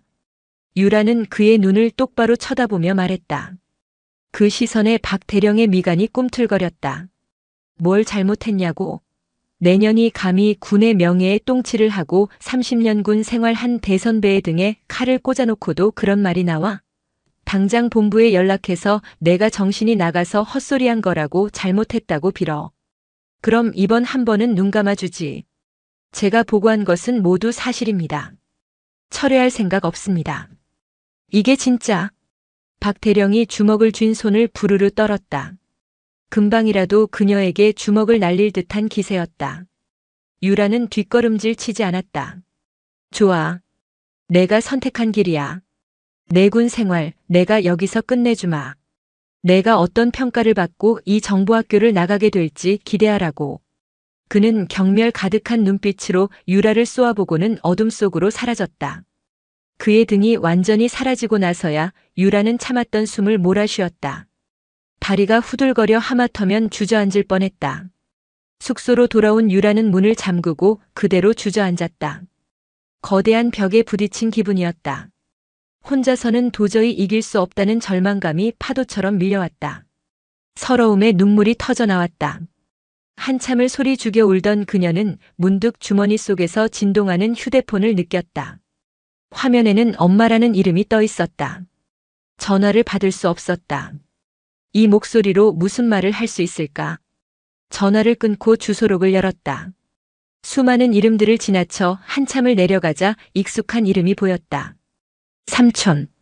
국방부 직할 부대인 군사안보지원사령부에서 근무하는 외삼촌 강민준 준장. 어릴 적부터 유독 그녀를 예뻐했지만 군인이 된 후로는 일부러 거리를 둬왔다. 내 힘으로 크라는 것이 그의 지론이었고 그녀 또한 그럴 생각이었다. 삼촌의 후광을 입고 싶지 않았다. 하지만 지금 그녀는 벼랑 끝에 서 있었다. 이대로라면 박 대령의 말대로 군 생활이 끝장날 수도 있었다. 아니, 그보다 먼저 스스로가 무너져 내릴 것 같았다. 자존심과 절박함 사이에서 그녀의 손가락이 떨렸다. 한참을 망설이던 유라의 엄지손가락이 마침내 초록색 통화 버튼 위로 향했다. 이것이 마지막 보루였다. 이 전화를 거는 순간 이 싸움은 더 이상 그녀 혼자만의 것이 아니게 될 터였다. 차가운 수화기를 귀에 댄 채 강유라 대위는 몇 번이나 숨을 골랐다. 신호음이 몇 번 울리고 이내 낯익지만 오랜만에 듣는 중저음의 목소리가 흘러나왔다. 강민준입니다. 군사안보지원사령부의 준장, 그녀의 외삼촌이었다. 직책을 먼저 말하는 것은 그의 오랜 습관이었다. 삼촌, 저 유라예요. 목소리가 떨려 나왔다. 수화기 너머의 강민준 준장은 조카의 목소리에 담긴 미세한 균열을 즉시 감지했다. 유라냐? 이 시간에 웬일이야? 무슨 일 있어? 그의 차분한 물음에 지난 몇 주간 억눌러왔던 모든 것이 터져나왔다. 그녀는 처음 정보학교에 전입 왔을 때부터 느꼈던 보이지 않는 벽, 동료들의 노골적인 무시와 따돌림, 그리고 회식 자리에서 겪었던 끔찍한 모욕과 성추행, 마지막으로 박성철 대령의 협박까지 두서없이 쏟아냈다. 중간중간 감정이 북받쳐 말을 잇지 못할 때면 삼촌은 재촉하지 않고 묵묵히 들어주었다. 그것만으로도 유라는 거대한 둑이 터진 듯한 위안을 느꼈다. 모든 이야기를 마쳤을 때 수화기 너머에는 잠시 침묵이 흘렀다. 그 침묵은 분노를 억누르는 소리 없는 포효와도 같았다. 잠시 후 강 준장의 목소리가 다시 들려왔다. 이전보다 한층 더 낮고 단단해진 목소리였다.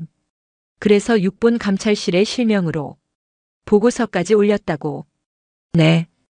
혼자서는 도저히 안 될 것 같아서요. 잘했다. 예상치 못한 말이었다. 질책이나 걱정이 먼저 나올 줄 알았다. 아니, 아주 잘했어. 내가 군인으로서 가장 용기 있는 선택을 한 거야. 삼촌한테 바로 연락하지 않은 것도 이해한다. 내 힘으로 바로 서고 싶었겠지. 하지만 유라야, 군대라는 조직은 혼자서 모든 걸 짊어지고 싸우기엔 너무 거대하고 복잡한 곳이다. 때로는 도움을 요청하는 것도 용기야. 특히 부당함에 맞설 때는. 그의 목소리에는 조카에 대한 안쓰러움과 대견함, 그리고 원인 제공자에 대한 서늘한 분노가 뒤섞여 있었다. 지금부터 내가 하는 말 잘 들어. 첫째, 내가 제출한 보고서 절대 철회하지 마. 둘째, 박성철 대령이든 누구든 앞으로 너를 압박하거나 회유하려 해도 절대 동요하거나 응대하지 마. 모든 것은 감찰 조사를 통해 말씀드리겠습니다. 이 말만 반복해. 셋째, 내 일과에만 집중해. 아무 일도 없는 것처럼 공부해. 운동하고 밥 잘 챙겨 먹고, 알겠나? 네. 이 문제는 이제 너 혼자만의 싸움이 아니야. 내가 시작했고 내가 최전선에 서 있는 건 맞아. 하지만 내 등 뒤에 바람을 불어넣는 건 내가 할 일이다. 이건 부당한 압력이나 청탁이 아니야. 일개 대위의 정당한 문제 제기가 거대한 조직의 관성과 일부 썩은 간부들의 압력에 의해 묵살되지 않도록 공정한 절차가 진행될 수 있게 만드는 최소한의 조치다. 이해했지? 네, 삼촌. 고맙습니다. 됐다. 약한 소리 하지 마. 넌 강한 아이야. 일단 끊고 아무 걱정 말고 잠이나 푹 자도록. 내일 아침이면 모든 것이 달라져 있을 거다. 전화를 끊고 유라는 한참 동안 휴대폰을 손에 쥔 채 앉아 있었다. 처음으로 이 차가운 성체 안에서 보이지 않는 끈이 자신을 잡아주고 있다는 느낌이 들었다. 눈물은 더 이상 나오지 않았다. 대신 다시 싸울 수 있는 힘이 아주 조금 샘솟기 시작했다. 같은 시각 경기도 과천. 대한민국 국방의 모든 정보를 감시하고 통제하는 군사안보지원사령부의 불은 꺼지지 않고 있었다. 자신의 사무실에서 통화를 마친 강민준 준장의 얼굴은 싸늘하게 굳어 있었다. 그는 자신의 조카가 겪었을 모멸감과 공포를 생각하자 피가 역류하는 것 같았지만 이럴 때일수록 냉정해야 한다는 것을 누구보다 잘 알고 있었다. 그는 인트라넷을 통해 박성철 대령의 신상 파일을 열었다. 화려한 경력이 화면을 채웠다. 육사 출신, 주요 보직 역임, 여러 개의 훈장. 하지만 강 준장의 눈은 파일 하단에 있는 특이사항란에 머물렀다. 몇 년 전 그가 연대장으로 근무할 때 부대 내에서 비슷한 성군기 문란 사건이 있었으나 피해 여군이 전출을 가는 것으로 조용히 무마되었던 기록이 희미하게 남아 있었다. 상습범일 가능성이 높았다. 강 준장은 수화기를 들었다.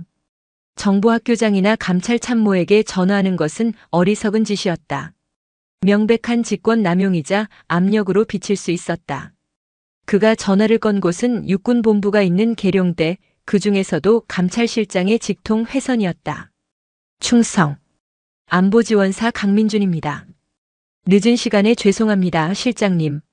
수화기 너머의 감찰실장은 안보사 준장의 갑작스러운 전화에 의아해하면서도 예를 갖춰받았다. 아, 강 장군. 웬일이십니까? 괜찮습니다. 다름이 아니라 정보학교에서 올라온 보고건에 대해 여쭙고자 합니다. 강유라 대위가 제출한 건입니다. 감찰실장의 목소리에 긴장감이 감돌았다. 어떻게 그 건을 알고 계십니까? 그 아이 제 조카입니다. 강 준장은 담담하게 사실을 밝혔다. 감찰실장은 잠시 말을 잃었다. 일이 복잡해졌다고 생각했다. 장군님 혹시 오해 마십시오. 압력을 행사하려는 것이 아닙니다. 오히려 그 반대입니다. 제가 이 일에 개입하는 순간 제 조카의 진술은 힘을 잃고 빽 믿고 설친다는 오명을 쓰게 될 겁니다. 저는 그것을 가장 경계합니다. 강 준장은 말을 이어갔다. 제가 실장님께 바라는 것은 단 하나입니다.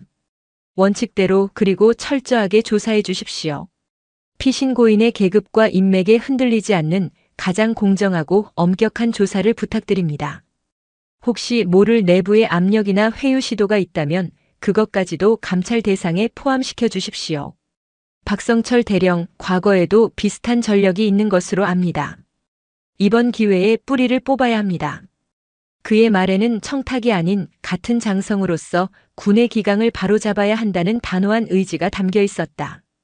감찰실장은 강 준장의 의도를 파악하고는 자세를 바로잡았다. 안보사 준장이 개인적인 감정이 아닌 원칙을 무기로 들고 나왔을 때 그 무게감은 상상을 초월했다. 알겠습니다, 장군님. 무슨 말씀이신지 정확히 이해했습니다. 내일 아침 즉시 특별조사팀을 편성해서 정보학교로 보내겠습니다. 한 점 의혹 없이 철저하게 조사하겠습니다. 감사합니다, 실장님. 군의 명예가 달린 일입니다. 부탁드립니다. 전화를 끄는 강 준장은 창밖의 어둠을 바라봤다. 그는 조용히 하지만 가장 강력한 칼을 뽑아들었다. 이제 주사위는 던져졌고 폭풍은 정보학교를 향해 움직이기 시작했다. 다음 날 아침 이천의 육군정보학교는 발칵 뒤집혔다. 육군본부 감찰실 소속의 검은색 세단 2대가 위병소를 통과해 학교 본부 앞에 멈춰섰다. 차에서 내린 것은 감찰실 조사과장인 최현수 중령을 필두로 한 4명의 조사팀이었다. 법무실 소속의 군 검사까지 포함된 이례적인 규모의 특별조사팀이었다. 소문은 순식간에 퍼져나갔다. 박성철 대령권으로 본부에서 칼을 빼들었다더라. 교육생들은 물론 학교의 모든 기관 장병들이 술렁였다. 어제까지만 해도 강유라를 비웃고 손가락질하던 이들의 얼굴에 당혹감과 불안감이 어렸다. 조사팀은 도착 즉시 학교장에게 신고를 마친 뒤 비어있는 회의실 하나를 통째로 조사실로 확보했다. 그리고 그들의 첫 번째 소환 대상은 당연히 강유라 대위였다. 최현수 중령과 마주 앉은 유라는 담담하게 하지만 정확하게 그날의 일을 다시 진술했다. 그녀의 흔들림 없는 눈빛과 논리 정연한 진술에 최 중령은 조용히 고개를 끄덕였다. 강 대위, 힘든 싸움이 될 수 있습니다. 박 대령은 아마 모든 혐의를 부인할 겁니다. 알고 있습니다. 하지만 저는 제가 겪은 사실만을 말씀드릴 뿐입니다. 좋습니다. 혹시 박 대령이나 다른 동료들로부터 협박이나 회유를 받은 사실이 있습니까? 유라는 어젯밤 박 대령과의 대화를 포함해 그동안 겪었던 모든 압박에 대해 털어놓았다. 최 중령은 모든 것을 꼼꼼히 기록했다. 유라와의 면담이 끝나자 조사팀은 곧바로 회식에 참석했던 모든 교육생들을 한 명씩 소환하기 시작했다. 복도에 길게 늘어선 대위들의 얼굴은 사색이 되어 있었다. 박 대령에게 줄을 서서 유라를 조롱하고 괴롭혔던 김진우 대위가 첫 번째 타자였다. 김진우 대위. 회식 당일 박성철 대령이 강유라 대위에게 통신 지원 담당관 임무를 부여한 것이 사실인가? 네, 그렇습니다. 그것이 통상적인 임무 부여로 보였나 아니면 공개적인 망신을 주기 위한 것으로 보였나? 그것은 김 대위는 차마 입을 떼지 못했다. 거짓말을 하자니 위증의 처벌이 두려웠고 사실을 말하자니 박 대령의 보복이 무서웠다. 최 중령은 그의 속을 꿰뚫어 보듯 서늘한 목소리로 말했다. 지금부터 대위가 하는 모든 진술은 법적 효력을 갖는다. 위증 시에는 군형법에 따라 엄중한 처벌을 받게 될 거야. 선택은 본인이 하는 걸세. 그 말에 김 대위의 얼굴이 하얗게 질렸다. 결국 그는 모든 것을 실토하기 시작했다. 조사는 일사천리로 진행되었다. 대부분의 장교들은 처벌에 대한 두려움 때문에 사실을 털어놓기 시작했고 몇몇은 자신들의 비겁함을 반성하며 강 대위의 진술이 모두 사실이라고 증언했다. 박성철 대령이 쌓아 올린 권위의 성은 모래성처럼 허무하게 무너져 내리고 있었다. 마지막으로 박성철 대령이 조사실로 불려 들어갔다. 그는 여전히 억울하다는 표정으로 모든 혐의를 부인했다. 나는 하늘을 우러러 한 점 부끄럼이 없소. 강 대위가 나를 음해하는 거요. 저런 정신 나간 여군 하나 때문에 30년 군 생활의 명예가 더럽혀지는 것을 좌시하지 않겠소. 그는 고래고래 소리를 질렀다. 하지만 최중령은 눈 하나 깜짝하지 않고 차갑게 말했다. 대령님, 회식에 참석했던 장교 28명 중 25명이 대령님의 성희롱과 직권 남용 사실을 인정하는 진술서를 제출했습니다. 또한 대령님께서 강 대위를 협박하고 교육평가에 불이익을 준 정황 증거도 모두 확보했습니다. 거짓말. 그놈들이 나를 배신할 리가 없어. 한 가지만 더 말씀드리죠. 2년 전 연대장 시절에 있었던 성군기 문란 사건 기억하십니까? 당시 피해 여군이 갑자기 전출을 갔었죠. 저희가 그분과도 연락을 했습니다. 대령님께 비슷한 피해를 입었다는 진술을 확보했습니다. 박성철 대령의 얼굴에서 핏기가 사라졌다. 그는 자신의 과거까지 낱낱이 파헤쳐지고 있다는 사실에 경악했다. 그는 온몸에서 힘이 빠져나가며 의자에 주저앉았다. 그의 30년 철옹성이 단 며칠 만에 완전히 무너져 내리고 있었다. 육군본부 특별조사팀이 정보학교에 머문 것은 단 사흘이었다. 하지만 그 사흘은 정보학교 창설 이래 가장 길고 혹독한 시간이었다. 조사가 진행되는 동안 학교 전체는 숨막히는 정적에 휩싸였다.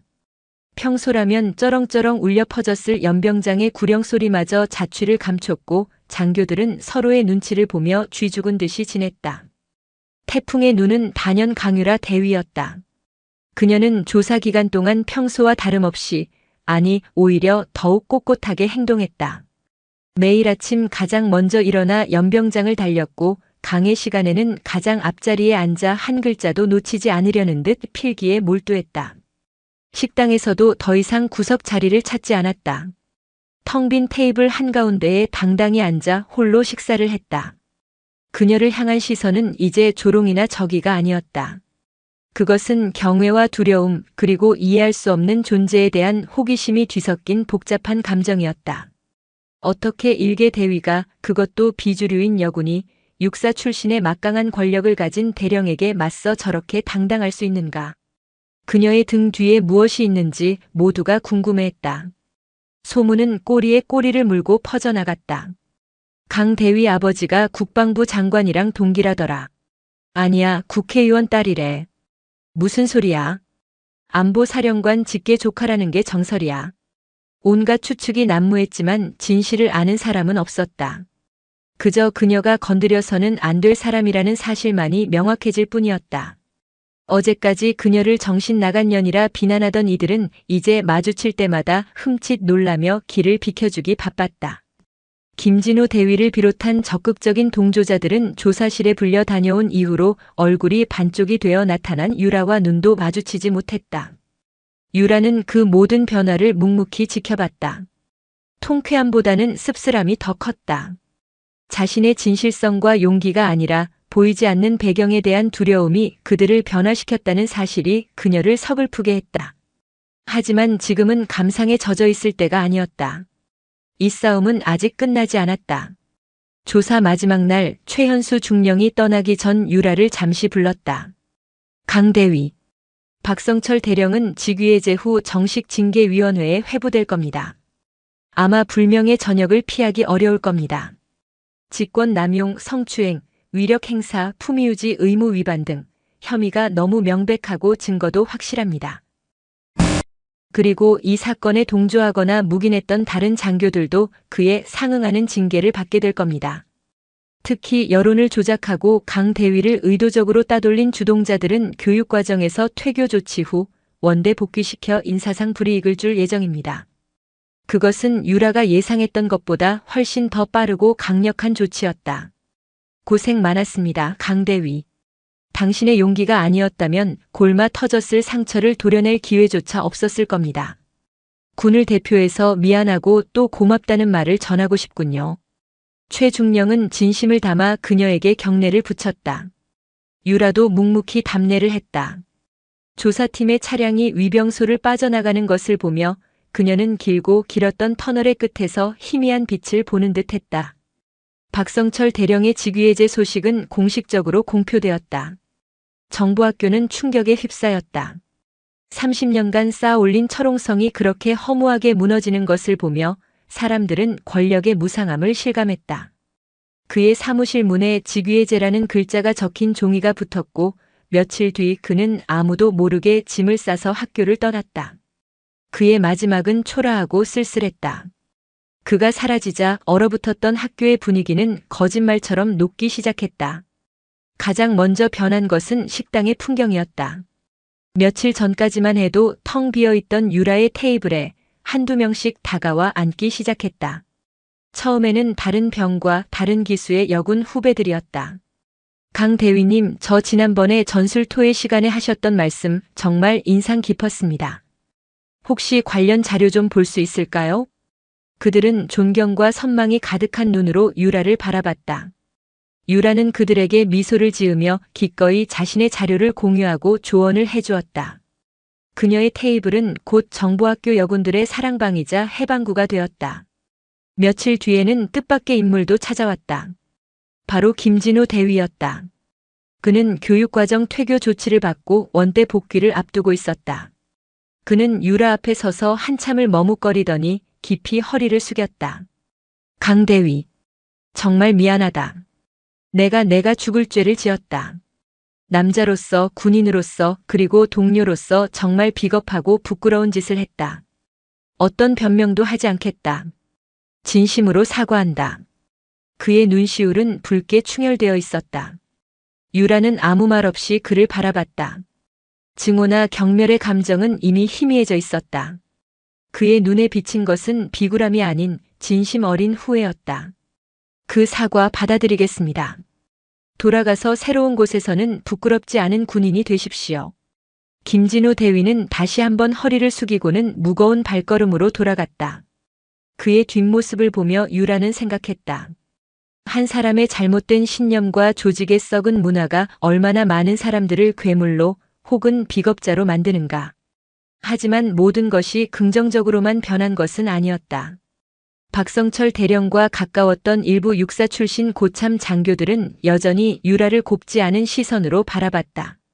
그들은 대놓고 비난하지는 못했지만 뒤에서는 수군거렸다. 독한 년. 제 살자고 선배를 저렇게 보내버리냐? 조직을 와해시키는 저런 인원은 군에 있어서는 안 돼. 분명 뒤에 엄청난 백이 있는 게 틀림없어. 그러니 저렇게 겁없이 날뛰지. 그들은 유라의 용기를 오만함으로 그녀의 정의감을 조직에 대한 배신으로 폄하했다. 그들에게 군은 여전히 그들만의 성역이었고 유라는 그 성역을 더럽힌 침입자일 뿐이었다. 어느 날 유라는 학교 본관 복도에서 정보학교장인 소장과 마주쳤다. 학교장은 박 대령의 직속 상관으로서 이번 사태에 대한 지휘 책임을 물어 경고 처분을 받은 상태였다. 그는 유라를 발견하고는 잠시 멈칫하더니 이내 못마땅한 표정으로 다가왔다. 강 대위. 네, 학교장님. 충성. 자네 때문에 학교가 아주 시끄러워. 만족하나? 그의 목소리에는 가시가 돋쳐 있었다. 저는 사실을 보고했을 뿐입니다. 사실? 자네의 그 잘난 사실 때문에 30년 군 생활한 유능한 지휘관이 옷을 벗게 생겼고 학교 전체의 명예가 땅에 떨어졌어. 조직 전체를 생각하는 희생정신은 눈곱만큼도 없는 건가? 자네 하나 깨끗하자고 이게 무슨 짓이야? 그는 유라를 질책했다. 하지만 유라는 더 이상 과거처럼 위축되지 않았다. 그녀는 허리를 꼿꼿이 펴고 학교장의 눈을 똑바로 바라보며 말했다. 학교장님께서 말씀하시는 조직이 부당한 일을 겪은 부하를 보호하는 대신 침묵을 강요하고 가해자를 감싸주는 것을 의미한다면 저는 그런 조직을 위해 희생할 생각이 없습니다. 썩은 상처는 덮어두는 것이 아니라 도려내야 낫는 법입니다. 그것이 진정으로 조직을 위한 길이라고 생각합니다. 뭐라고? 학교장은 유라의 당돌한 대답에 할 말을 잃었다. 일개 대위가 그것도 여군이 자신에게 감히 가르치려 든다는 사실에 얼굴이 벌겋게 달아올랐다. 하지만 그는 더 이상 아무 말도 할 수 없었다. 그녀의 논리에는 한치의 빈틈도 없었고 그녀의 눈빛에는 조금의 흔들림도 없었기 때문이다. 그는 괘씸한 이라고 작게 읊조리고는 씩씩거리며 자리를 떠났다. 그날 밤 유라는 삼촌인 강민준 준장과 다시 통화했다. 괜찮으냐? 들리는 소문에 아직도 너를 안 좋게 보는 시선들이 많다던데. 괜찮아요, 삼촌. 이제 두렵지 않아요. 제가 왜 싸워야 하는지 그리고 무엇을 지켜야 하는지 알게 됐으니까요. 그래. 그거면 됐다. 하지만 싸움은 이제부터 시작일지도 모른다. 너는 이번 일로 군 전체의 이름을 알렸어. 누군가는 너를 영웅으로 보겠지만 누군가는 너를 눈엣 가시로 여길 거다. 앞으로 너의 모든 행동은 돋보기 위해 올려질 거야. 작은 실수 하나도 용납되지 않을 수도 있어. 알고 있어요. 그래서 더 완벽해질 거예요. 누구도 트집 잡을 수 없도록. 실력으로 증명해서 저의 행동이 개인적인 복수나 오기가 아니라 군을 위한 올바른 선택이었음을 보여줄 거예요. 수화기 너머로 삼촌의 흐뭇한 웃음소리가 들려왔다. 다 컸구나, 우리 조카. 그래, 그렇게만 해다오. 너 같은 군인이 많아져야 이 군대가 진짜 강한 군대가 되는 거다. 전화를 끊고 유라는 창밖에 연병장을 내려다봤다. 어둠 속에서도 반듯한 연병장의 선은 선명했다. 그녀는 저 연병장을, 저 군복을, 그리고 이 나라를 사랑했다. 그래서 포기할 수 없었다. 그녀의 작은 날갯짓이 일으킨 태풍은 이제 정보학교를 넘어 군 전체로 향하고 있었다. 그 길의 끝에 무엇이 있을지는 알 수 없었지만 그녀는 기꺼이 그 태풍의 중심에 서기로 결심했다. 특별조사팀이 이천을 떠난 지 2주 후 육군본부로부터 최종 징계 결과가 정보학교로 하달되었다. 결과는 예상보다 신속하고 단호했다. 박성철 대령은 군인 복무규율 위반, 품위유지 의무 위반, 직권남용 등 7개 항에 걸친 징계 사유가 모두 인정되어 파면이 결정되었다. 군인에게 내려질 수 있는 가장 무거운 징계였다. 불명예 전역보다 더한 군인으로서의 모든 명예와 연금까지 박탈당하는 극약 처방이었다. 30년 군 생활의 종지부가 가장 치욕적인 방식으로 찍힌 것이다. 사건을 묵인하고 강유라 대위에 대한 집단 따돌림을 주도했던 김진우 대위는 정직 3개월의 중징계를 받았고 다른 동조자들에게도 정도에 따라 감봉과 근신 처분이 내려졌다. 정보학교장 역시 지휘 책임을 물어 견책 처분을 받음으로써 군 수뇌부가 이번 사태를 얼마나 심각하게 받아들이고 있는지 명확히 보여주었다. 결과가 공지되던 날 정보학교는 하루 종일 술렁였다. 누군가는 속이 다 시원하다며 박수를 쳤고 누군가는 너무 과하다며 혀를 찼다. 하지만 그 누구도 더 이상 강유라 대위를 비난하지는 못했다. 그녀의 행동은 개인의 복수가 아니라 썩어빠진 군 문화를 도려낸 정의의 칼이었음이 공식적으로 증명되었기 때문이다. 그날 저녁 유라는 삼촌인 강민준 준장의 전화를 받았다. 결과 봤느냐? 네, 봤어요. 파면까지는 생각 못했는데.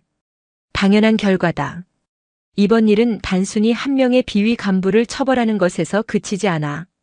군 전체에 보내는 강력한 경고 메시지다.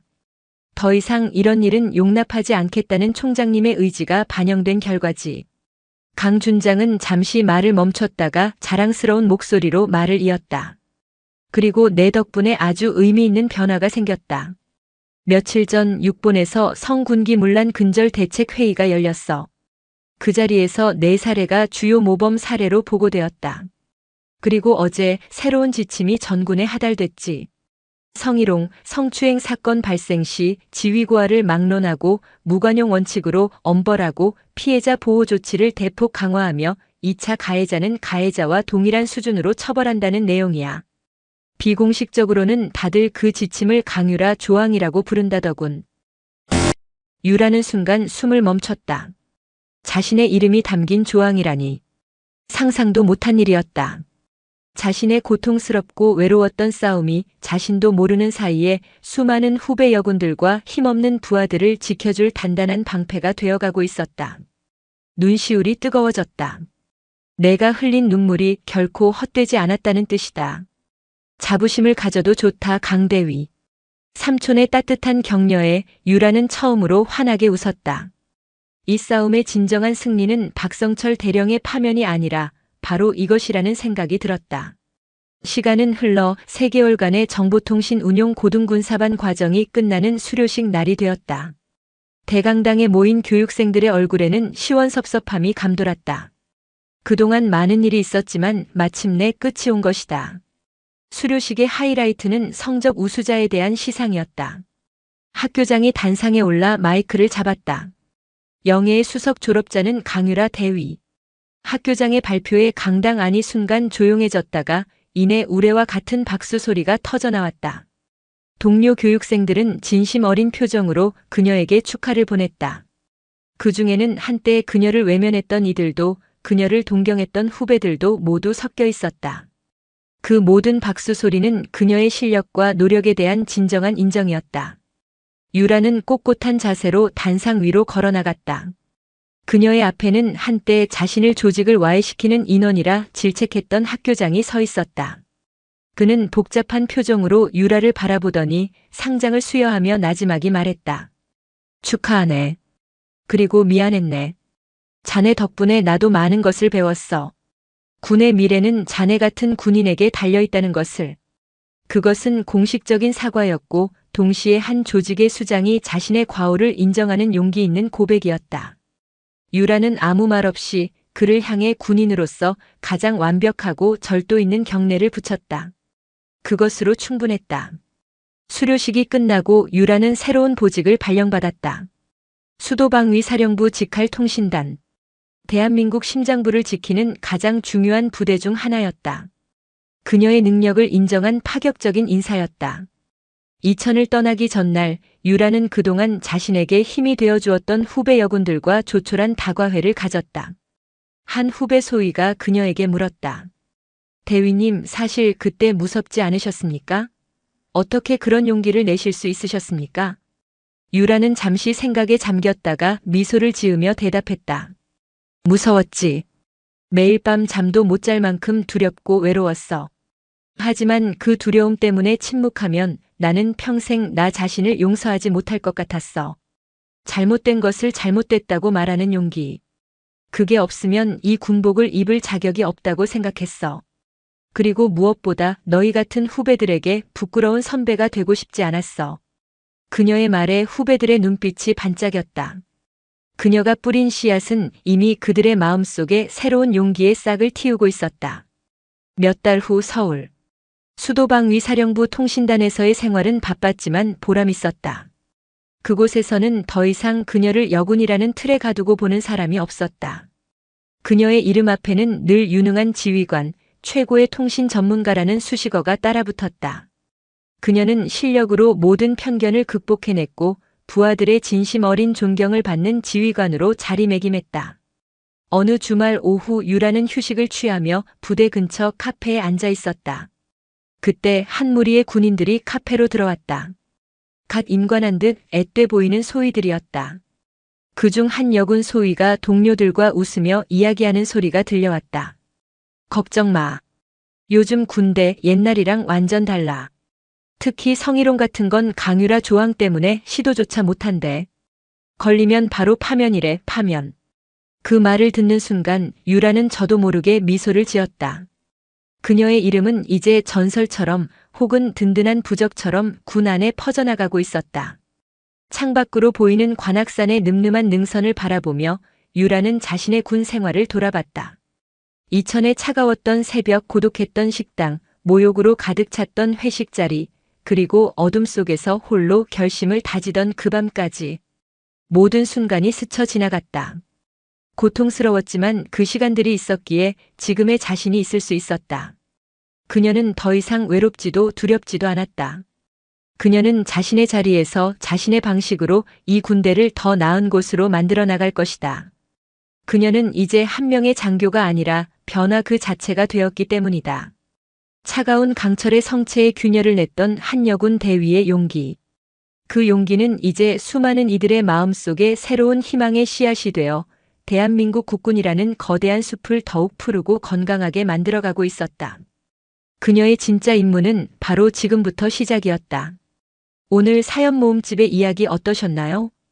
구독과 좋아요, 그리고 당신은 어디서 보고 계신지 댓글로 남겨주세요. 여러분의 응원이 사연 모음집에는 큰 힘이 됩니다. 감사합니다.